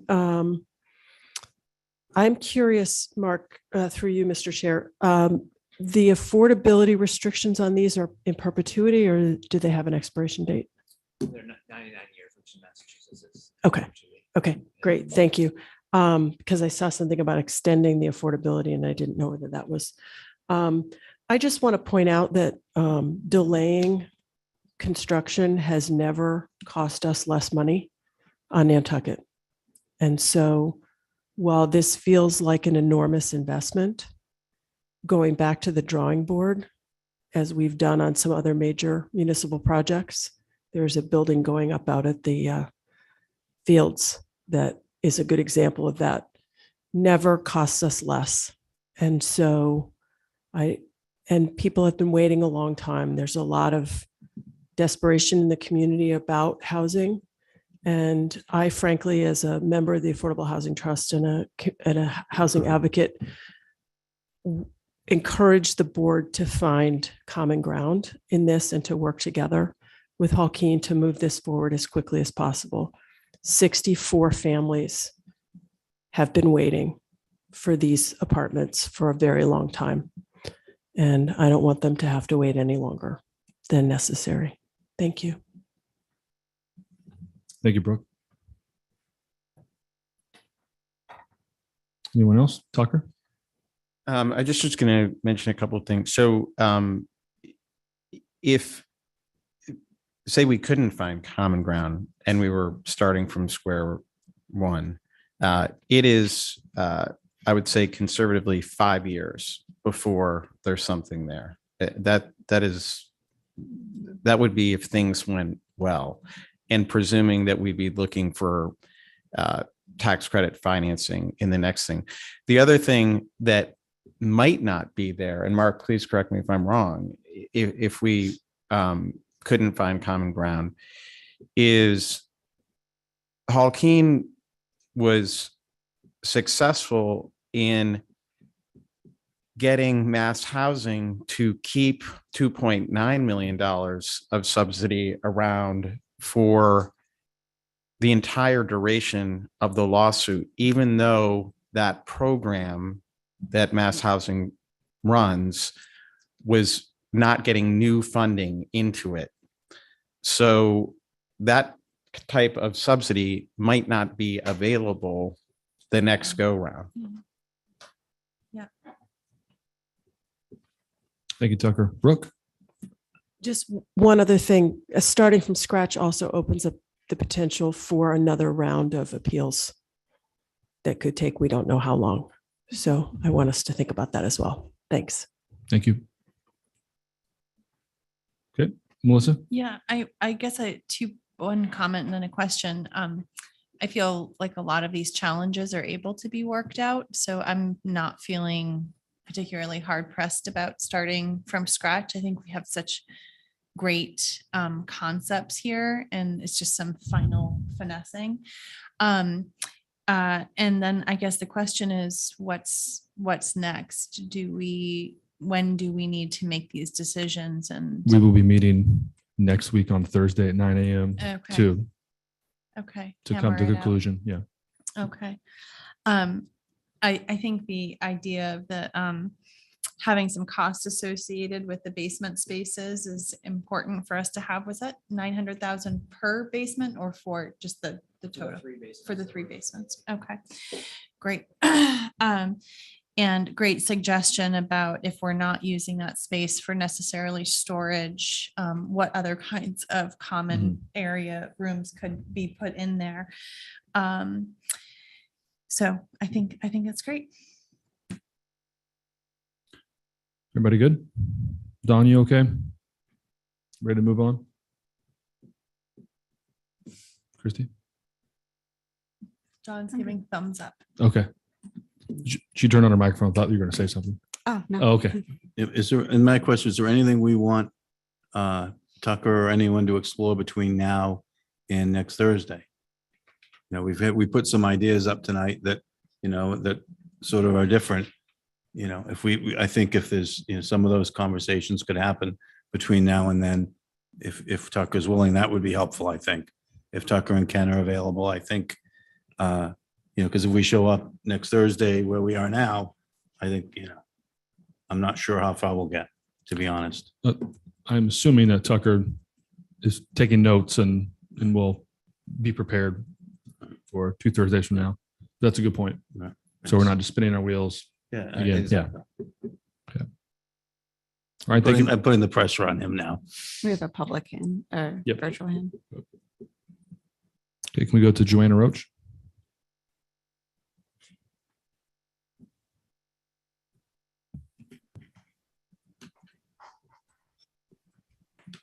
Can you hear me?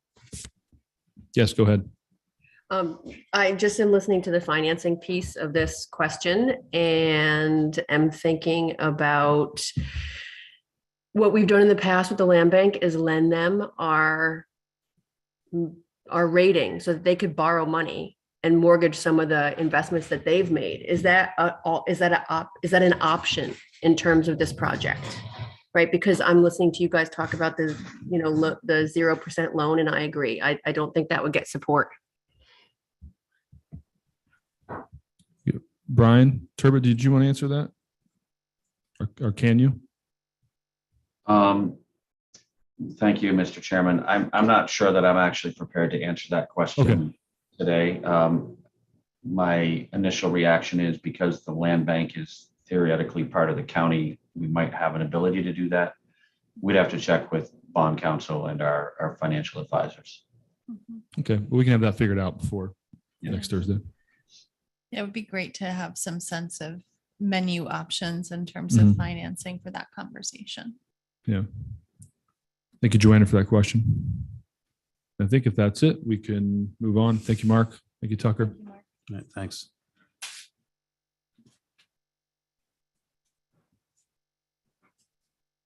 Okay, next up is town manager's report. So first off, we've got the mom who's going to give us a brief DEI update. It's Libby, it's hard to hear you. Could you maybe get closer to the computer? Oh, sorry. Go ahead, Kamal. I think she was listening to Juice and me. I heard. Okay, Hi. go ahead. Hi, Mr. Chairman, Select Board. Thanks for having me. The DEI, I am the DEI director, and Libby had asked me to give a just update on what the office has been doing thus far. So I'm just going to talk about 3 things specifically. I'm going to talk about our DEI strategic plan. I'm going to be talking about that a lot over the next course of the next year. But right now I'm going to give an update as to where we are with the plan. I'm going to talk about just some personal professional development that I've been able to accomplish recently. And I'm going to talk about a recruitment initiative that the town is looking into start in. So to give an update on the DEI strategic plan, well, obviously it's ongoing. But specifically yesterday, the consultants, and as a reminder, they are tangible development and they're based out of New York. Yesterday, they facilitated a community-wide DEI focus group discussion. It was a one-time opportunity specifically for plan development. Secondly, the DEI community survey is still live.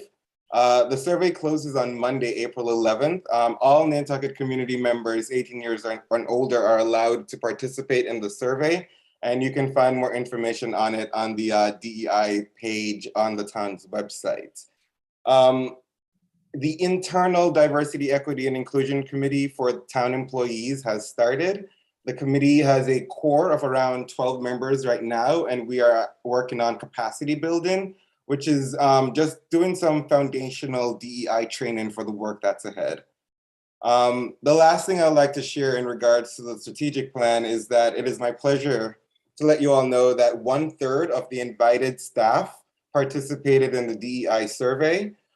This level of participation is pretty much average for large employers. And for me, it demonstrates that the town workers are interested and invested in doing DEI work. Moving on to the second item, professional development. I attended the Fairwinds training on recognizing signs of distress. It was sponsored by the HR department, and Jason, I believe you were there for that first training. I have officially completed all training with the Massachusetts Commission Against Discrimination. So I'm happy to report that's done. At the end of last month, I attended a virtual summit for Massachusetts mayors and town officials that was titled 2 Steps Forward Against Anti-Semitism. And that was a very informative just session to be a part of. If I'm not mistaken, the town manager as well as the assistant town manager were both a part of that as well. And it is my goal personally to use these professional development experiences just to create learning opportunities for our employees in the future. The last thing I'll talk about before ending today is our recruitment initiative idea. So the town is developing a new recruitment initiative titled Calling All Whalers. This is the brainchild of the town manager. The objective is to ask high school graduates that currently work for the town to help us recruit other graduates that live on the island to become town employees. So the goal is to kind of create like a digital yearbook almost with photos and videos that basically promote the benefits of being a town employee. And the DEI office is in charge of initiating this pilot program. And I'm just going to end on giving a quick shout out to the class of 2005, as they are all willing to participate with me in doing this. They have all volunteered, into being basically the guinea pigs of this project. So that's Shane Perry at the Nantucket Fire Department, Lindsay Pikus and Katie Manchester at the Nantucket Community School, Megan Abbott at the Nantucket Elementary School, and Esmeralda Martinez at the PLUS office. So those are just 3 of many different things that the DEI office is working on, and it's my pleasure to share this update. Thank you, Kamal. Any questions, comments? I love the whaler idea. I think that's great that you're doing that. You know, Libby had it and you're doing it, Kamal. I think it's great. Yeah, I agree. I know it's not the same thing as the talent bank, but the how well that is going. This is not the same thing, but it's similar, right? It's engaging people and letting them know that there's a path forward here. And so I think it's a great idea. I think so too. And I fully give all credit to the town manager for the idea, and it's my pleasure to try to execute it. Thank you, Kamal.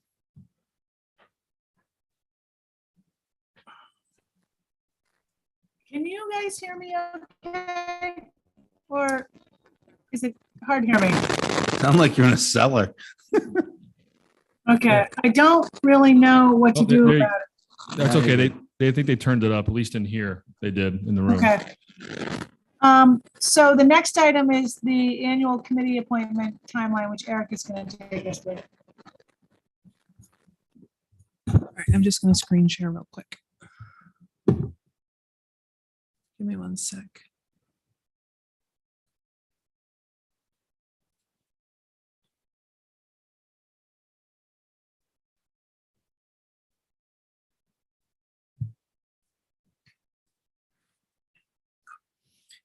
Okay, so our committee appointment timeline is generally the same as it has been in years past.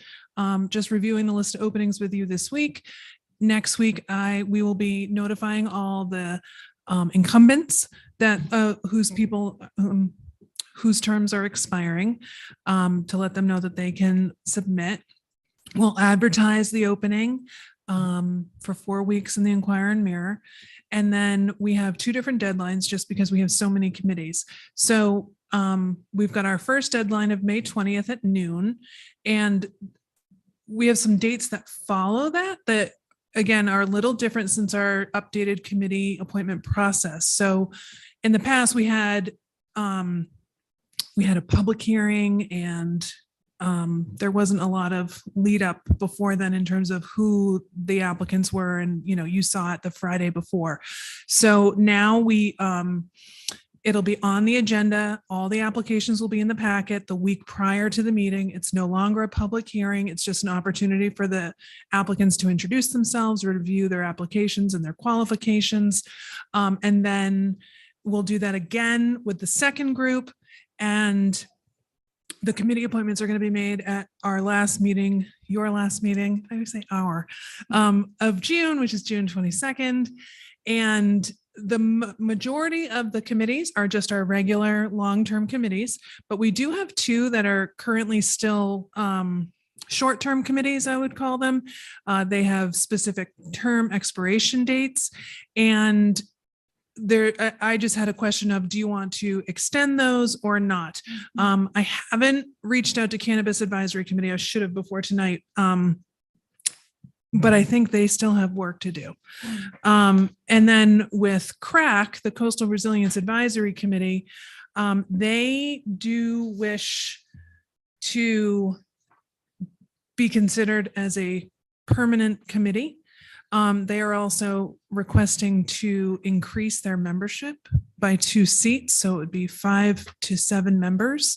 And if you are open to that, we would add the 2 extra seats and advertise it appropriately. But it's just a matter, it's up to you. Right now, both of those committees' terms expire June 30th, 2022. Do we need to make that decision tonight, or does it need to be on an agenda item later? You could make the decision tonight, I think. I mean, I think the coastal resiliency is I'm assuming a no-brainer to make permanent, but I don't want to assume what board members would feel. I'm fully in support of extending and making that a permanent committee. I think given the nature of the work in front of us, this board is going to need their continued guidance. So I would be fully in support of that. I can say as a Cannabis Advisory Committee member, we really haven't been meeting all that frequently. At first it was COVID and some delays in that, and then getting people back together on the schedule, missed meetings, but there are still continued topics that I think are really relevant for us to discuss as a community.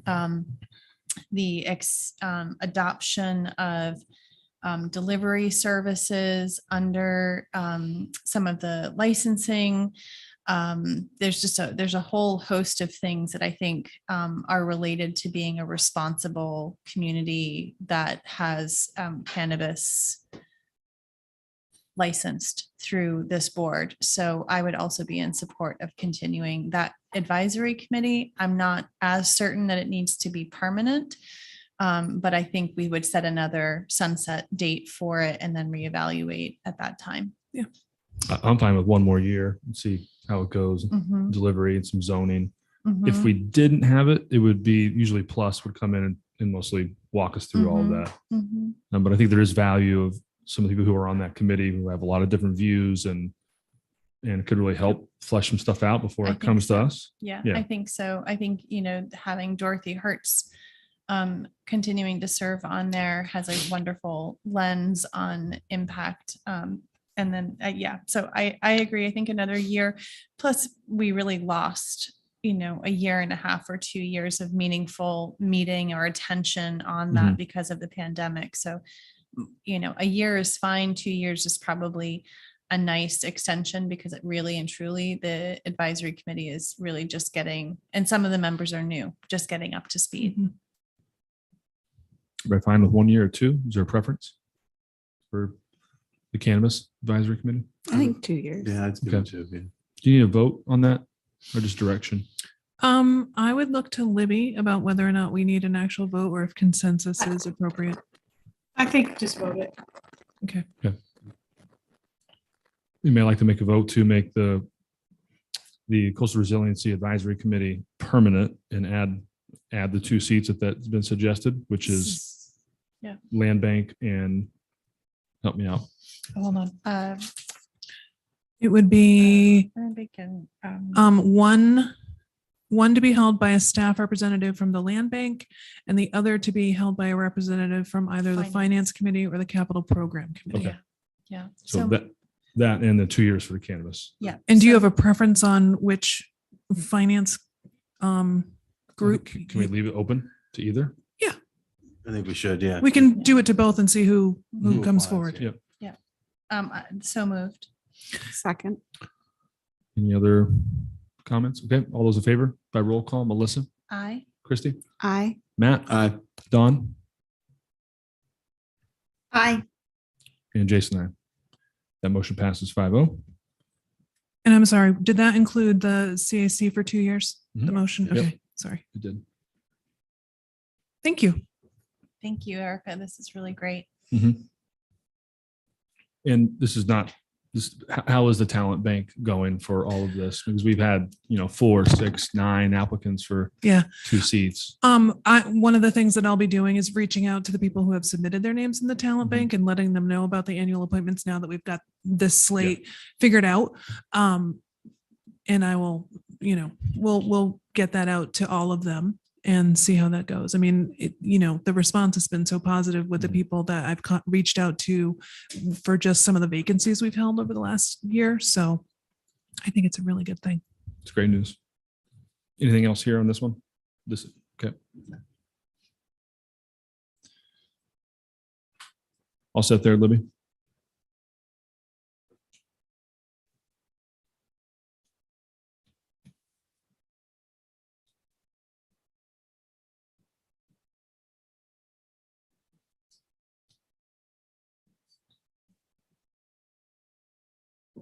Sorry, I'm having a little trouble here.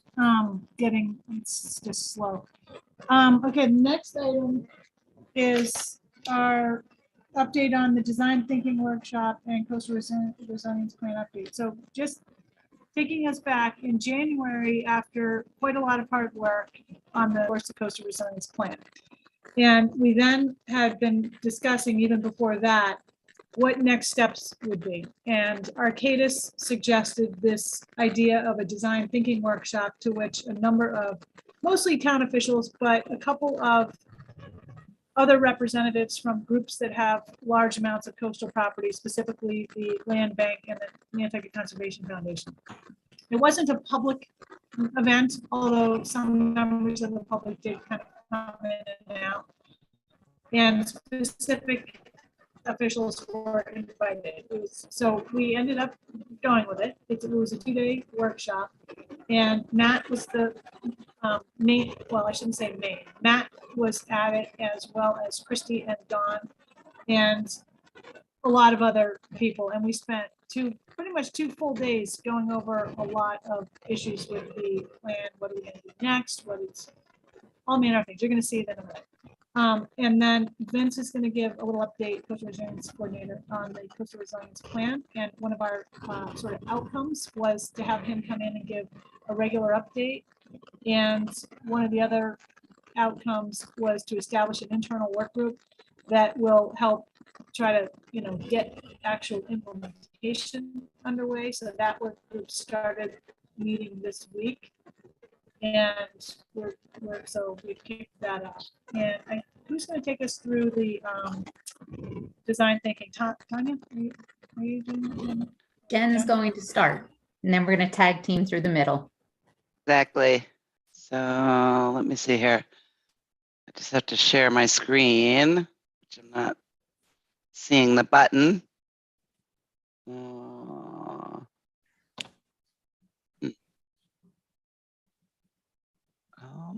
If you hover over yourself with your mouse, Jen, the Oh yeah, the 3 buttons there, maybe. And you should have a green share screen. There we go. Thank you. Super. Okay. Share. Do you guys see the slides? Yes. Super. Okay. Good evening, everyone. I'm Jennifer Kelly Lockmeyer, and we're going to report out on the design thinking workshop. Here we go. Okay, good. That's how I move forward. Super. This slide shows you all the participants, and you guys were super engaged and very active participants. And I am Jennifer Kelly Lockmeyer. I am the principal in charge for all the various assignments on Nantucket for Arcadis, and Tanya McCoy Coretti is here tonight too. Tanya is the leader for our sales enablement division, and she is also a facilitator of design thinking. And we've been doing these workshops with dedicated clients for more than a half dozen years now. And tonight we're just going to quickly report out on what we did for 2 days and what the outcomes were. And we focused on the coastal resilience plan. And this first slide here really is from the coastal resilience plan. And it's a great slide because it reminds everybody of what they can do and what presentation mode, where is that? And what else they can do. Where do I find Jen, I'm presentation sorry, mode? this is Erica. We can really hardly see your screen share. Oh, okay. All right. How do I get to view maybe? Presenter view. How's that? Much better. Thank you. Much better. Okay, good. Sorry about that, guys. I'll just back up for a second so you could see all the folks from the town that participated, various different staff members, as well as a lot of dedicated volunteers that serve on all your different committees. Yep. So I'll go back here. I think this is where you start, Tanya. Maybe, okay.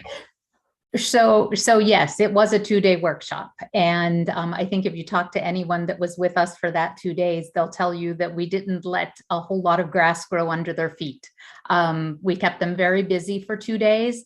And the concept of a design thinking workshop, if you yourselves have not participated in one, is to really get to the heart of the customer's customer, right? Who are the ultimate stakeholders for the opportunities that the team has been presented with, and how do we establish enough empathy to actually get to a human-centric solution, as opposed to simply solving a problem. Sometimes when you're presented with a problem, the outcome is, a software program or, updating a process or a procedure. But the idea behind design thinking is, but who benefits from that? Right, from what it is that you're doing, from the problem that you're solving. And we always want the solutions or the outcomes to be very human centric. So this is just, that last slide was just a brief, kind of like an index, if you will, of the chapters of the SWAY file. We've condensed the deliverable to you all to just a few slides for this evening. You'll eventually see a deliverable that contains almost everything that occurred throughout those 2 days. A lot of pictures, a lot of post-it notes, a lot of sentiments and shared ideas and next steps, of course. So next slide, Jen. As I had mentioned, one of the things that you really need to do is to first, determine, who are the human beings, or what is the human-centric problem that you're trying to find a solution for? And then how do you establish or build empathy around those stakeholders or that individual? Now, we didn't want to spend, with a group as large as the one that we had for the design thinking workshop, we could have spent 2 entire days empathy mapping everyone that was in the room and all of the stakeholders. We didn't want to do that. We just wanted to give everyone that was in the room a flavor of actually how to empathy map, how they might use this tool in their own problem solving moving forward. And then most importantly, we really wanted to get to the heart of the stakeholders that were in the room and the town staff that was in the room. And so what we did was we empathy mapped around Libby and around Vince. And they can add their sentiments if you'd like about the empathy mapping that we've done. But what the key themes that actually emerged from town leadership and the staff was that the entire room felt that the town is truly balancing many competing priorities and requests. And the overall sentiment was that the staff is definitely hearing what people are saying, what the stakeholders are saying. There was acknowledgement about how much work has been accomplished with the coastal resilience plan, without having, of course, dozens and dozens and dozens of staff people doing the work, right? They're accomplishing an awful lot. And they really, I guess, one of the other things that came out of the main stakeholder group was a feeling of listen, they feel like they're being heard, they feel like they're being engaged. And they recognize the fact that the staff members that are supporting the development of and the execution of the coastal resilience plan are, of course, in need of additional help and support. And they were all very positively engaged in that process and willing to step up and step forward. So, Jen, if you'd like to go to the next slide. This is here for your information. I talked a little bit about what design thinking is. You can Google it. You can call me. I'm more than happy to talk about it ad nauseum, as you can tell. But the idea is, again, to identify a problem or an opportunity, to determine the human-centric solution or for that opportunity, and then to allow ideation to occur.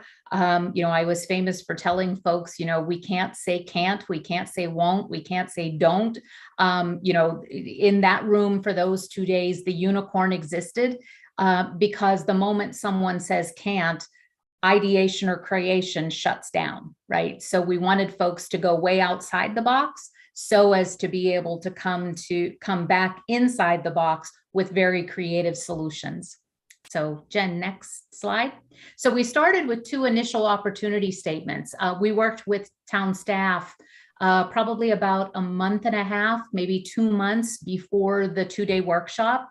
And we just really talked through the coastal resilience plan, the work that was currently being done, the opportunities that were presenting themselves, the projects, the challenges. And we, just from, the interview, if you will, that occurred between Arcadis and the staff, we, Arcadis, crafted 2 separate opportunity statements. We fed those back to the town staff and they modified those opportunity statements. So we went into the workshop with those 2 already modified opportunity statements. We broke the 30 plus, almost 40 people into 2 groups. So we had a group 1 and a group 2. And one of our first activities after empathy mapping was to conduct a SOAR analysis with each opportunity statement. So group 1 worked on the group 1 opportunity statement and group 2 on the group 2 opportunity statement. So you can see the explanation of what the SOAR is. Next slide, Jen. The most important thing is here is, these 11 bullets actually represent key themes that emerged from 2 separate groups. 2 separate groups were working on 2 different opportunity statements and came back with key themes, several of which mirrored one another. So we already had 40 people who, even though they were broken in 2 different groups talking about 2 different things, they were already starting to come to some key themes were emerging in these conversations, right?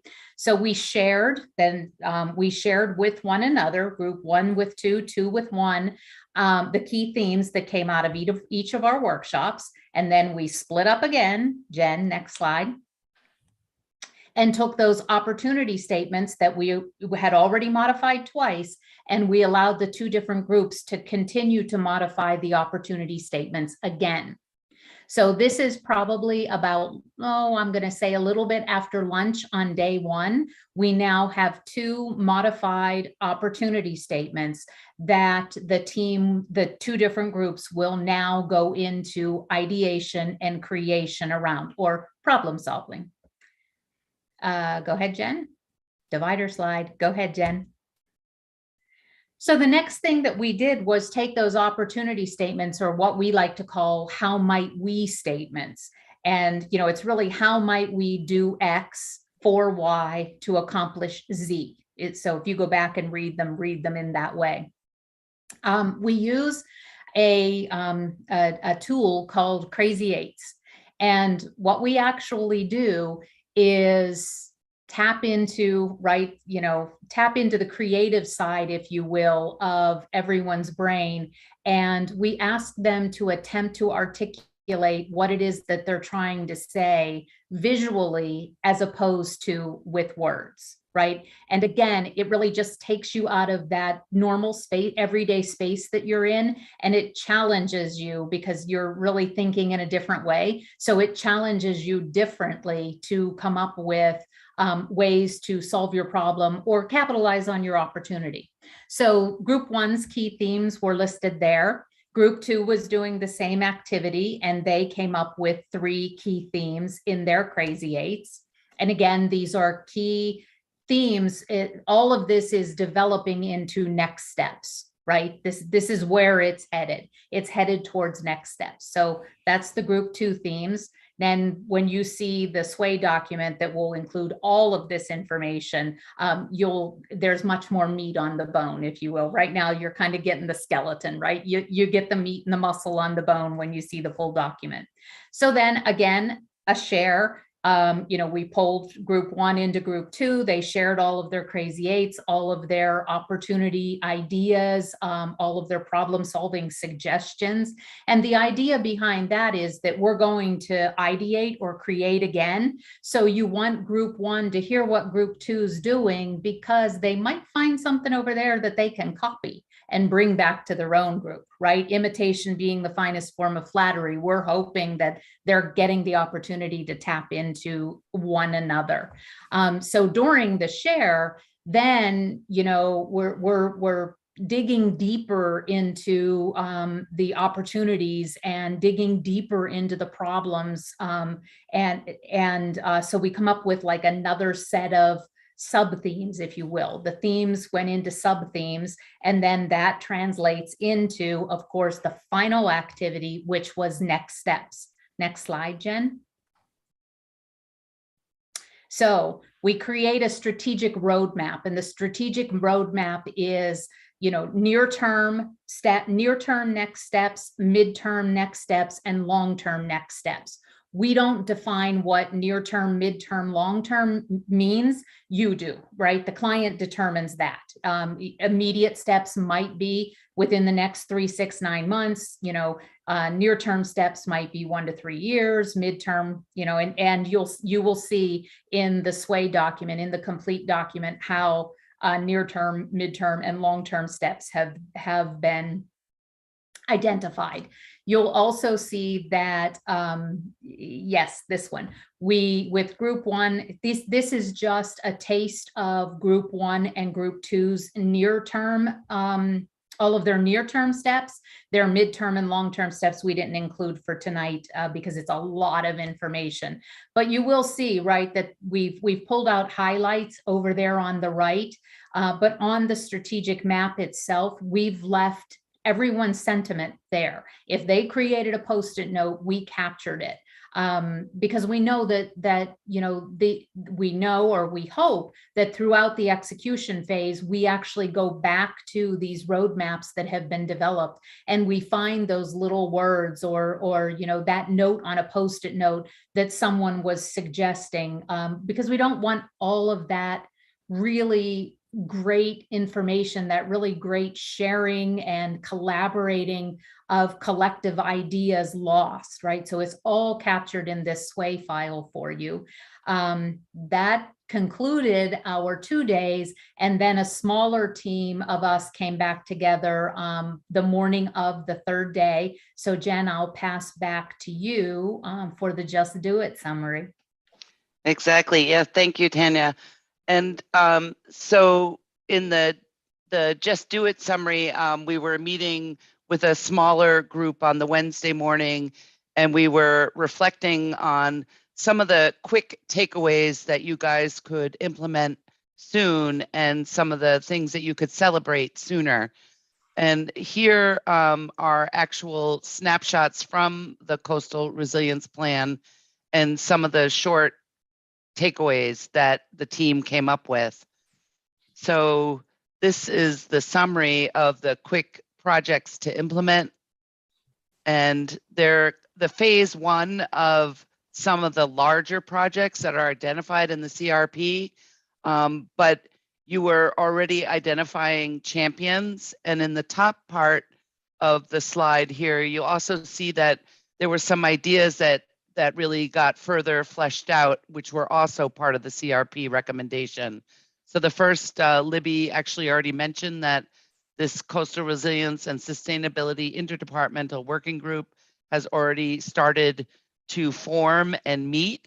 And these are quick wins and quick takeaways that can really help to build the momentum to implement the CRP.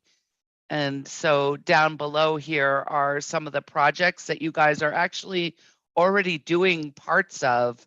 And so really you want to take credit for those and continue the good work that will ultimately complete what was recommended in the CRP.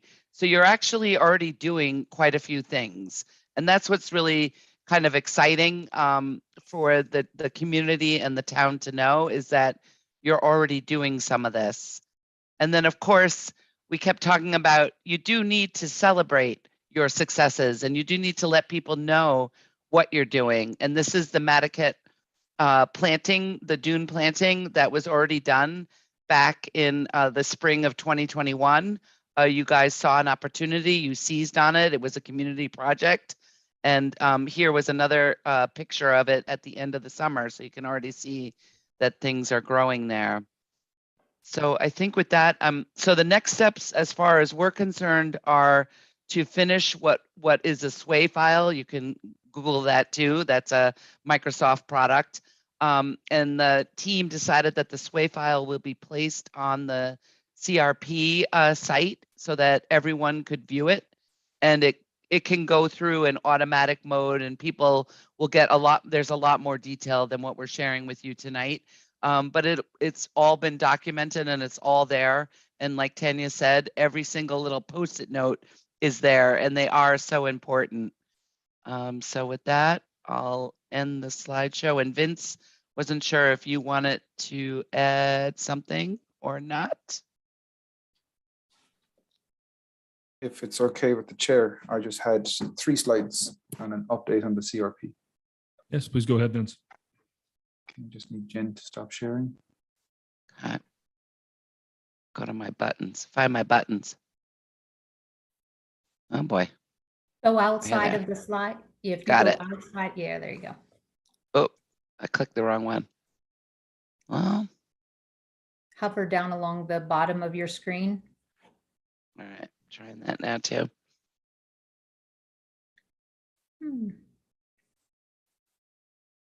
Goodness. Isn't it at the top for Zoom, top of your screen? I know, why is this Zoom seems different than before. Just this red button maybe? No, that's not it. Usually it's a red button at the very, very top, says stop sharing. Maybe it's different. Oh yeah, now I got it. Thank you. Goodness. Sorry about that, everyone. We'd have to send somebody over, Jen. I know, right? Vince, are you ready? How does that look? You got this? Yep, I can see it. She in full screen now? Yes. Great. So I just have 3 simple slides. And I'm purposefully, very purposefully hitting you with a very big text heavy slide to show you very simply, there is a lot to do. That's the entire point of this. This is every one of the 40 projects just to show you how this works. Couldn't do it as one big long list, so I split the table and put half on either side. On the right hand side of each, you can see priority.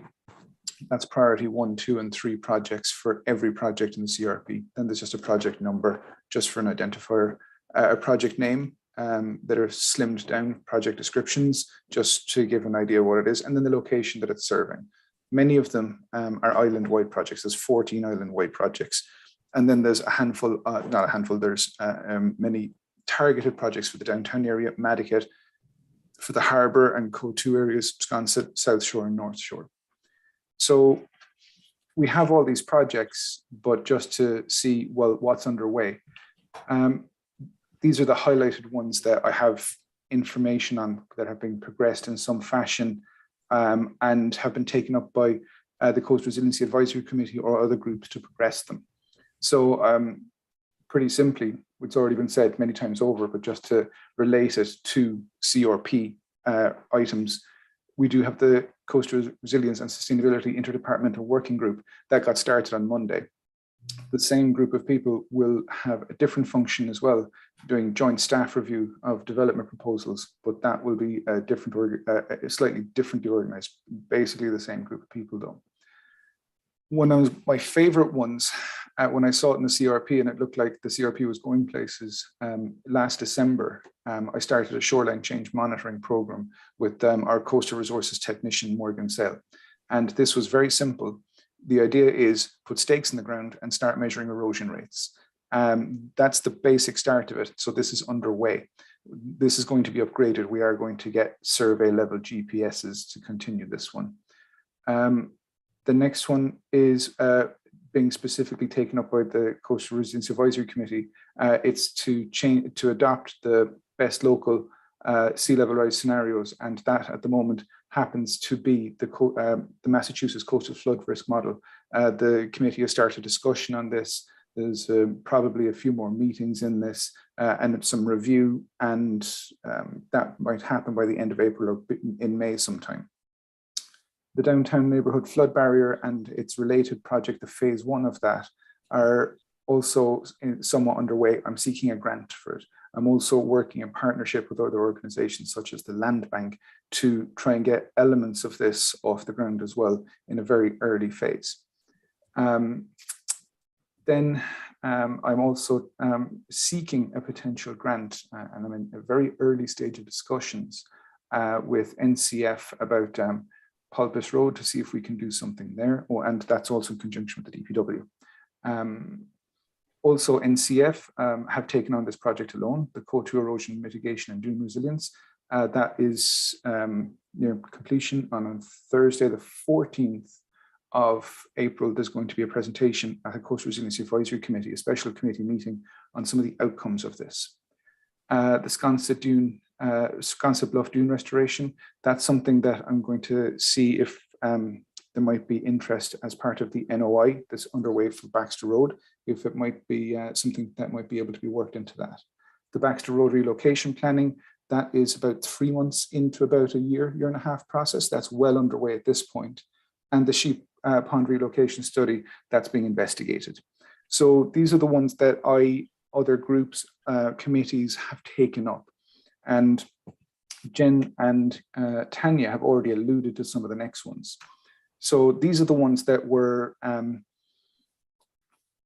from the design thinking workshop. These were the just do it summaries, but how they specifically relate to the coastal resilience plan. 1.5 and 1.6, that's the interdepartmental working group. We started that Monday, as has been said many times. And that's a just do it that's now underway. The downtown neighborhood flood barrier and the phase 1 project of that is also something that was identified as a just do it. And that's something else that we're progressing in a handful of different ways through potential grant applications that we're trying to put together and other work with the land bank, etc. But these next 3 on the right-hand side, 3.2, 3.4, and 4.2, these have not progressed in any significant way. These were identified as just do it's, and something that I was hoping, just to say what they are, the 2 projects themselves, the 3.2 and 3.4, it would be amalgamated into kind of an early project, something that could be expanded over time to service both the corner of Ames Avenue Road and Nantucket Road going onto Ames Avenue Road to protect that intersection and the area, and also some works for the bridge to protect the bridge over time. So we could just amalgamate those together into one kind of very early phase 1 type project. And then for the Pulpus road raising, for the culvert expansion and the wave attenuation at Sackage Pond, that's something that is also somewhat in the works. But I think there's going to be potentially money in the budget for town meeting that will cover this in some way, but we kind of need to make progress and get on with both of these projects, these physical infrastructure projects for these at-risk areas pretty soon. So one of the asks, I suppose, for the select board for tonight will be some kind of endorsement or some sort of support so we could progress with these as needed in a timely and, well, urgent fashion, please. Thank you. Thank you, Vince. I had a quick question, and I'm sorry if you guys already addressed this. What criteria did you use, or how did you come up with the different priorities 1, 2, and 3 for each item? Do you want me to take that, Jen? Is that okay? So we undertook a whole island risk assessment, and we also looked at the necessity of each project. Then we saw where the risks were. Then we figured out projects that would match up to reduce the risk and create resilience and create longevity for an area. Then we looked at when it might be needed. So if something is needed quite soon, say like aid and assistance for downtown flooding, that's obviously a priority 1 project.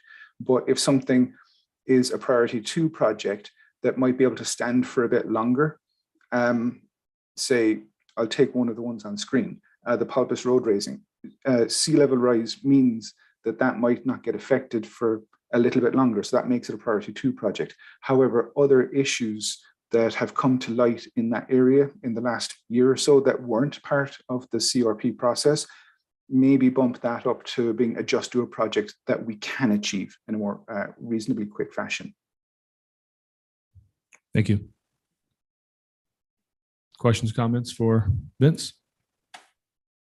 Or Jen or Tanya? No. Like, I know I got a lot of text, emails, comments from people who were involved in that design workshop, and they were very happy to the point where, like, how do we keep doing this for everything here? You know, for short-term rentals, for nonprofit board offsites, like, you know, people were just, they really like this this format of facilitation. Yeah. And so I guess I got a question on that. Is this newer? Is this common? We've never done that, I don't think, here at Nantucket before. We've actually been doing them for, goodness, 6, 7, 8 years, I want to say. Yeah, it's been just a little over a half a dozen years. The company adopted it as our true method of planning and problem solving. It's a little bit different, but I personally find that it really affords people an opportunity to, you know, climb outside of the norm, and it also has a tendency to pull the wallflowers away from the wall and put everyone in a vase. Right? It levels the playing field from a level of engagement standpoint, and you know, we were thrilled to have been there with you all, and the answer is yes. If you'd like, we're more than happy to keep doing this. It's one of my favorite things to do, if you can't tell. Yeah, it seemed very effective, and the results from that design workshop were significant. Thank you. Thank you all. It was a lot of hard work from a lot of your stakeholders and your staff. So, you know, we thank them for their level of engagement, because without that, they're not nearly as successful. Okay, anything else? We're good there? All right. Okay, thank you very much. Thank you, Vince. Thank you, Jennifer. Thank you, Tanya. Bye-bye. Good night, everyone. Good night. Okay, we're on to select board reports and comments. Okay, Christy's going to be remote soon, not right now. Matt, Melissa, or Don, any select board comments or committee reports? Okay, then we will move on to the HCC appeal. So we'll open a public hearing to consider the appeal of Charles Schwartzfeld of the HCC Commission disapproval of the COA number, I don't have to go through that, for a pool, patio, screening, and fence located at 9 Main Avenue. Really quick, just want to go over the basic rules of an HCC appeals procedure. So we've opened the public hearing. The appellant will state their case, reason for the appeal.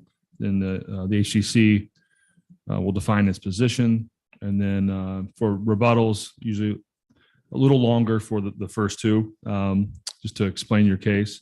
The rebuttals, I'd like to keep to 2 to 3 minutes. That way we can have more of those, more rebuttals and more people chiming in. And then somebody here at the board, when we feel comfortable, we can make a motion to close the public hearing, and then we can make a decision within that public hearing. Or once we close it, we still can ask town council a couple of questions if we need to. And so that is how we'll run this today. So who is representing? Is it Arthur Reed? Yes. Oh, Yeah. Jason, I'm Yeah. sorry, before we get going. Sure. I just wanted to disclose that I have, through my business Mainstay, a relationship with the architecture firm, Nantucket Architecture Group. There's no financial interest in this case, so I don't feel I need to recuse, but I wanted to let everyone Sure. know that. That's great. I like disclosing versus recusing. Yeah. Thank you, Melissa. And also just to remind everybody, we're here to not put our ideas in a place. We always say for the HDC, what we think about pools, our colors, or it's more of the decision of the HDC if it's arbitrary or capricious. And I know sometimes we have to, for background, we have to come outside of it a little bit, but we need to always remember, I will try to bring us back into the decision-making process of the HDC. Great. Okay, Arthur, would you like to, I believe it's Arthur, right? Who's here?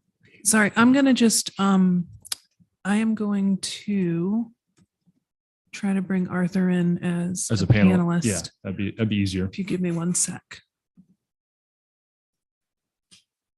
Then from HGC, I see Val Oliver, Esmeralda, and Holly. Okay, It's just going to take a sec. sure, no Give me problem. 1 second. Arthur, we're going to bring you into the panelists. It'll be a little easier.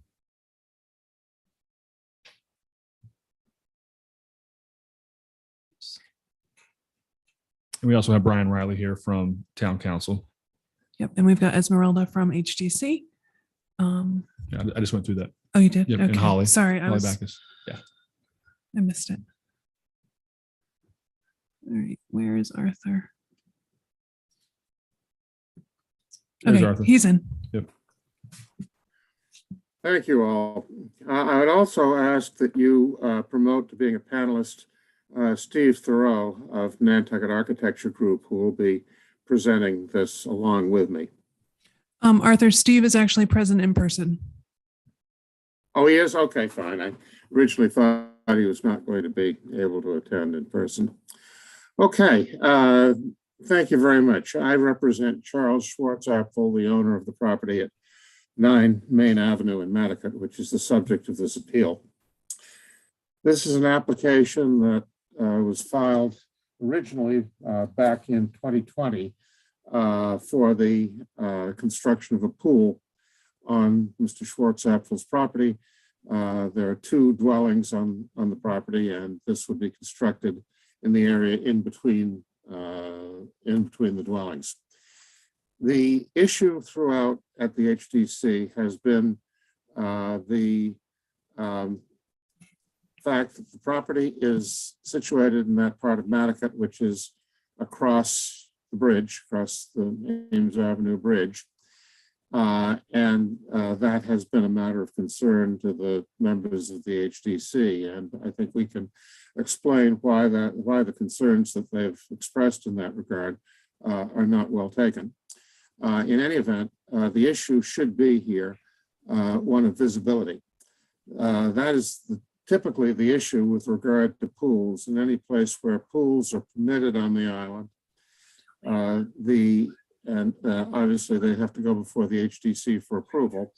And the HDC is, I think quite rightly, concerned that the existence of pools may have an impact, a visual impact, which falls within the purview of the HDC. And in that regard, it is normally required that pools be screened. And in this case, the plans as developed by Steve Thoreau would show vegetative screening around the pool. And we feel that on the basis of that, since the pool would not in fact be visible by virtue of the screening, which is the way that it's been done traditionally and the way that it's been done on a widespread basis throughout the island, there aren't any special rules that exist as a matter of regulation, statute, or otherwise that affect the land on the other side of Millie's Bridge any differently from the rest of the town, and that with appropriate screening, the HDC should have approved the construction of the pool, and that their failure to do so was arbitrary and capricious, and apparently based simply upon the fact that the property was on the other side of the bridge. I would like to ask Steve to now come on, and there are a large number of photographs and plans that are in the file on this. They were in the file of the HDC and in your packet.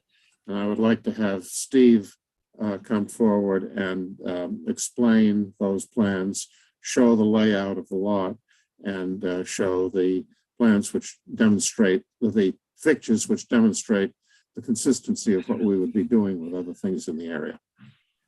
Arthur, I have a quick question. As Steve is working with Erica to get his stuff up while we're waiting, is the arbitrary and capricious decision from HDC when they denied it because there was no response, or is it because of all the other screening? And I'm just trying to understand what was arbitrary and capricious. Well, the argument there was no response. I mean, this was continued on various occasions. And at the time when the HDC last continued it for further submission, there was nothing more to submit. We had nothing further that we wanted to present. We considered that the application that was before the HDC at that time was our final proposal. And finally, the HDC did act upon that by denying it in January of this year. I mean, there would be no point in our coming back with further plans that are not consistent with what we want to do and what we feel we're entitled to do. Okay, thank you, Arthur. Val, I'll get to you. Steve, go ahead. Oh, thank you very much. My name's Steve Thoreau. I'm a owner of Nantucket Architecture Group. We've been an architecture firm here in Nantucket for 32 years. So please excuse me tonight. It's my first time for the Board of Selectmen in 32 years. This is a process that has been ongoing for 14 months. Our first application with the HDC was filed on 10/9 in 2020.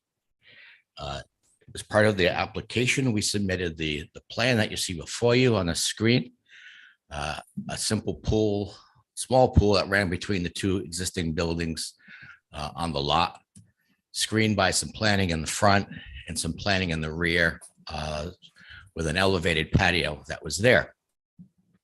At that point in time, we also submitted the ASHRAE report, which showed from the town website and the state website that there was no flood impact involved for where the site was in location ship to where the pool was. From that point in time, on 10/19, we consulted with Nantucket surveyors and Paul Santos on the coastal recharge and a coastal dune and whether or not we were within the Concom's jurisdiction. Nantucket surveyors verified that we were not within the coastal recharge or coastal dune area, and we were outside the 100-foot buffer zone and not in the Concom's jurisdiction. So back then, we hired Mr. Santos from Nantucket surveyors on 10/28, and on 11/4/20, he sent us a letter stating those facts. Okay. At that time, we met with the Nantucket Advisory Committee via Zoom to discuss the project, and their comments were, about eel skin potentially being a historic structure. There was no planting plan. They didn't like the elevated patio. the wall, patio wall, and not enough screening, as well as abutters' comments. We went back and we revised the plan to our second application and revision to show more native planting. We reduced the height and lowered the patio so it wasn't raised any longer. We increased the amount of screening considerably on both sides of the project. We also submitted a native plant species list that's in the packet as well, which listed the number of species of plants that we were providing in this coastal area, which were approved by the state. The state puts out a planting list of approved planting species for each area of location of wetland and coastal dunes as well. So we made those part of the package as well. And on 1/8/2021, we signed our first HTC extension to continue the project. On 1/14, our meeting was held for the second time. Some of the comments from the board, including Mr. McLaughlin, said he didn't think this would be a problem. If you go to those minutes from that meeting, it states quite clear that what he wrote in the minutes, that he didn't think this was going to be a problem. Although the other folks did say they had some issues regarding context, planting, screening, lighting, etc. Back between 1/16 and 2/21, there were various letters from the abutters, which led us down to 3/9/2021. Application filed number 3, revision number 3 to the plan, which addressed new plant screening. We installed a 5-foot tall fence along the main avenue to screen as part of the fencing problem. We also submitted a survey that was done by our office of the whole area, showing the various privet hedges, fences, stockade fences in the entire neighborhood in Smiths Point area, being the fact that some of the members said that these things didn't exist out there. They existed in the same context that we were using them to screen our pool project with, such as a raised berm, hedges, stockade fences, and different heights and material process, such as the bluestone, which we were trying to do. Back on 3/15, we signed another HTC extension, which is our third extension. On 3/30/2021, HTC comments and meetings again. Mr. McLaughlin said he was okay with the pool as long as it was screened properly.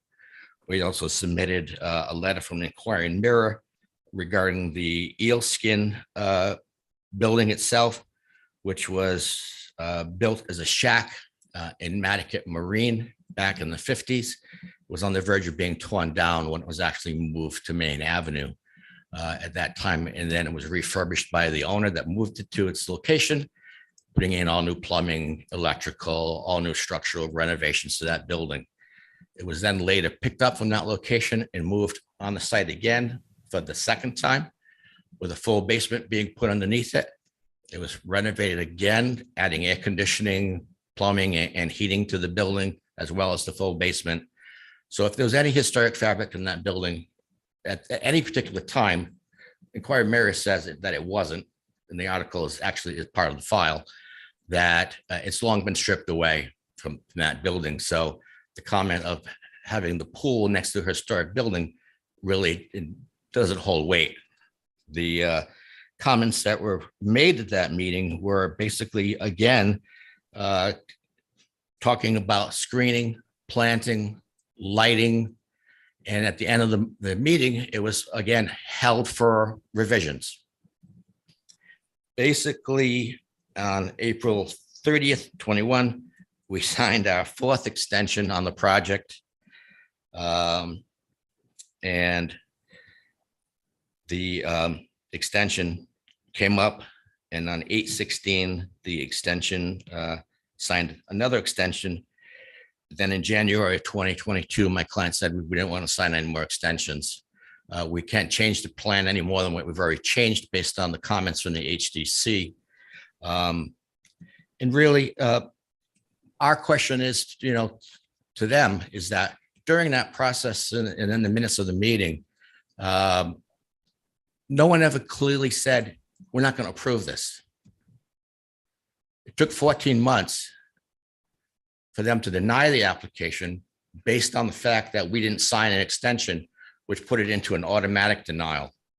So my client, spent all that money and he wanted to know why at any given time during that process, someone as a group of organization that controls, aesthetics and building didn't say, we're not going to approve this. Why go any further? Please withdraw the application because you're not going to make any headway. But all they talked about during those 14 months was changes to the plan for lighting, fencing, screening to continue the hearing going on. At what cost? For what end result? My client just said, we're not going to sign the extension and we're going to move on. Thank you. Okay, thank you. It was a good overview. Okay, now we'll go to HTC. Do you want to start with Val or Esmeralda? Who would like to speak first for the HTC? Val has her hand up, but she can start if Okay. she'd like to. Sure, go ahead, Val. Did I unmute? Yep, Yeah. we can hear you. Okay. Go ahead.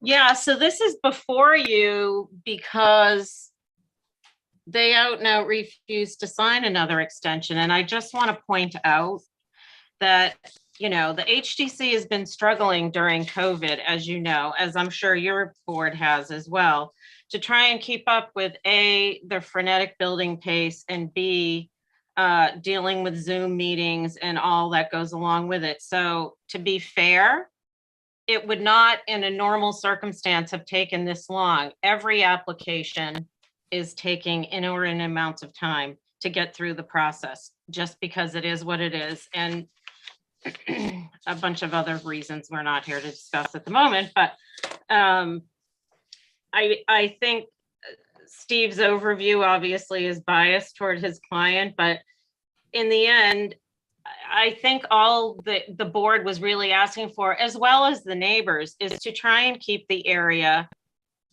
the informal beachside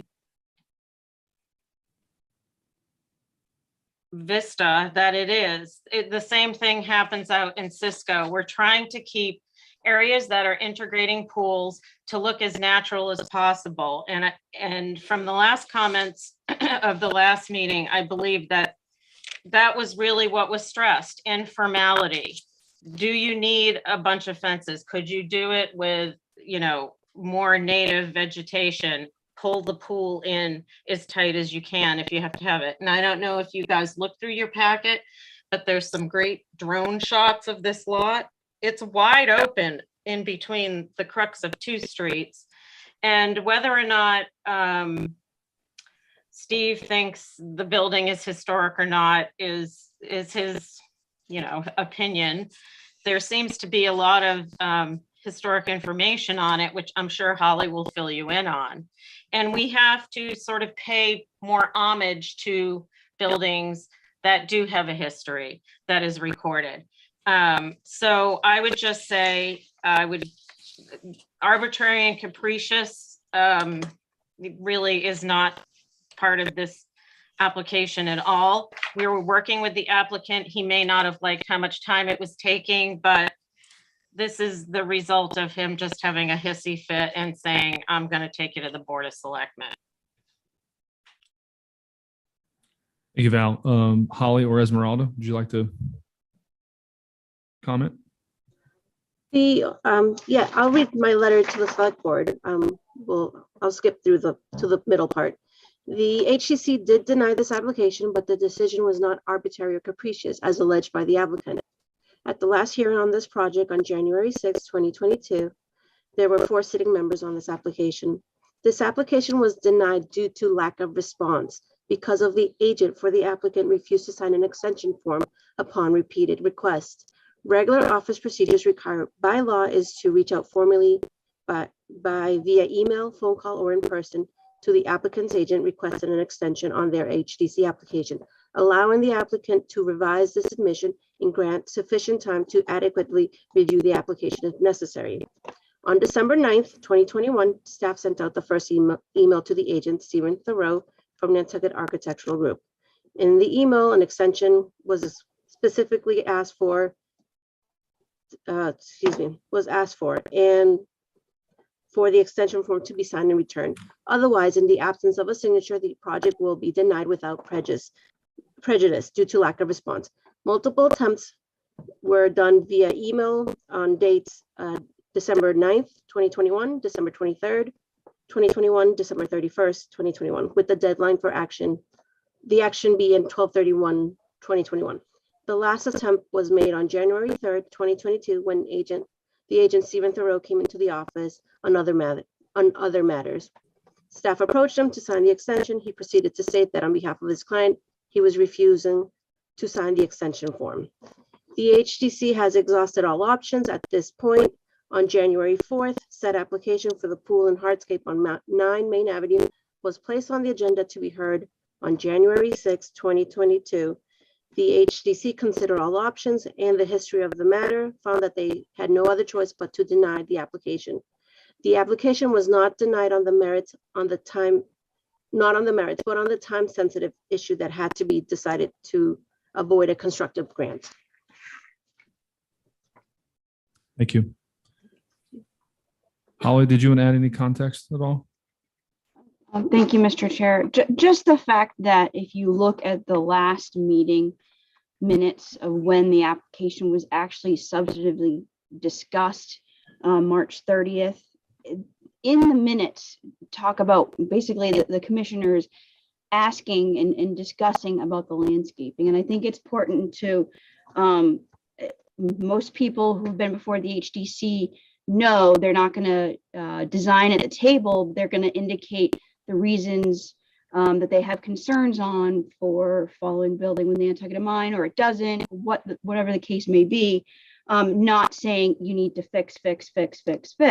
So it's up to the agent and the applicant to refine that application and resubmit with the procedures that we have in play. And of course that didn't happen. And that's why applications need to be requested for an extension to continue those applications. It's up to the agent to revise accordingly and resubmit. And with this case, that did not happen.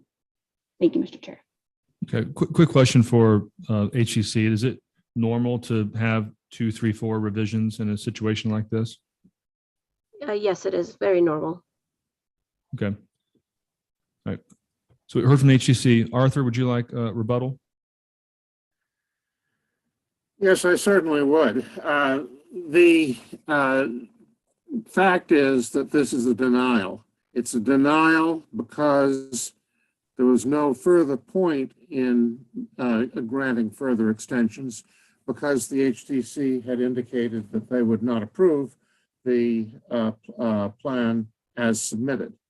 And we are entitled, we're not required to make changes. The HDC can ask us to make changes, but we're not required to make them. And when we've finished the process, we're entitled to get a decision made, either approving the project or denying the project. And in fact, the HDC denied the project, and we are properly before the Board of Selectmen at this time. One other point I'd just like to make is that, once again, it all comes back down to the issue of visibility and the question of what will be done in order to screen it. And bear in mind that vegetative screening is something that we don't need approval from the HDC in order to do. Now, the HDC can, under any circumstance, ask us to provide vegetative screening, but the fact is that the HDC cannot deny us the ability to landscape, not hardscape, landscape the property with whatever vegetation is appropriate. And with the vegetation that we were proposing, the project would have been not visible from any place to which the public had rights of access, and therefore the denial was improper and the standard of arbitrary and capricious which is applicable to this, would set in, and we're entitled to have the HDC decision reversed. Thank you. Thank you, Arthur. Okay, HTC rebuttal. Val, would you like to speak? Yeah. Vegetation for a pool is a request of the HDC consistently. Our mantra is cannot be seen at time of inspection and thereafter in perpetuity. It is not unusual for us to ask for screening. It is not unusual for us to ask for revisions in screening. I believe if you read the minutes, all that was asked was for the vegetation to be a more informal presentation. They could have come in, give us another presentation, and he could have had it approved. So I don't think it's unreasonable.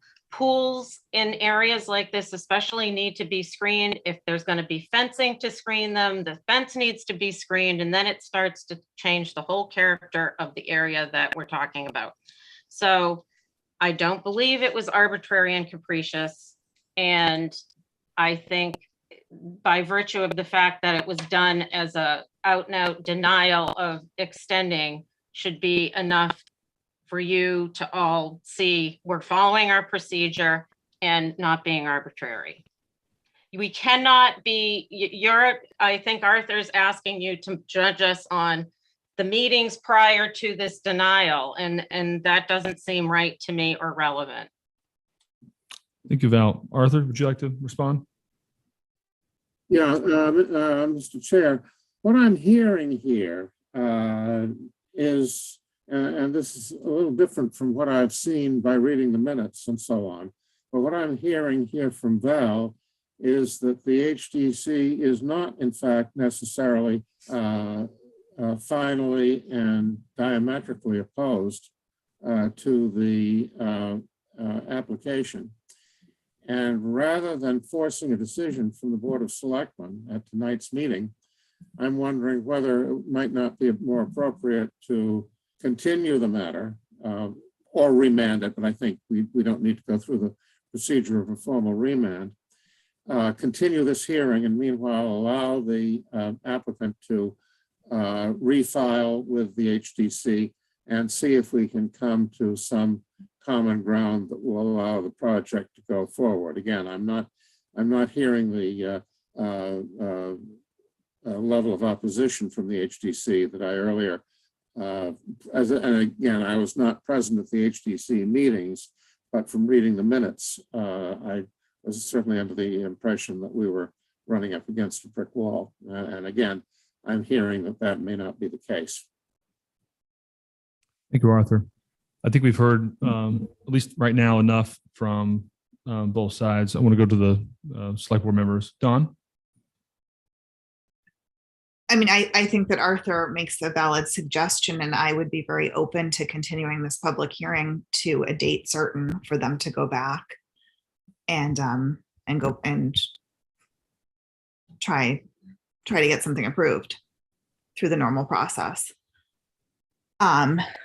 Would the other board members be open to a motion to that effect?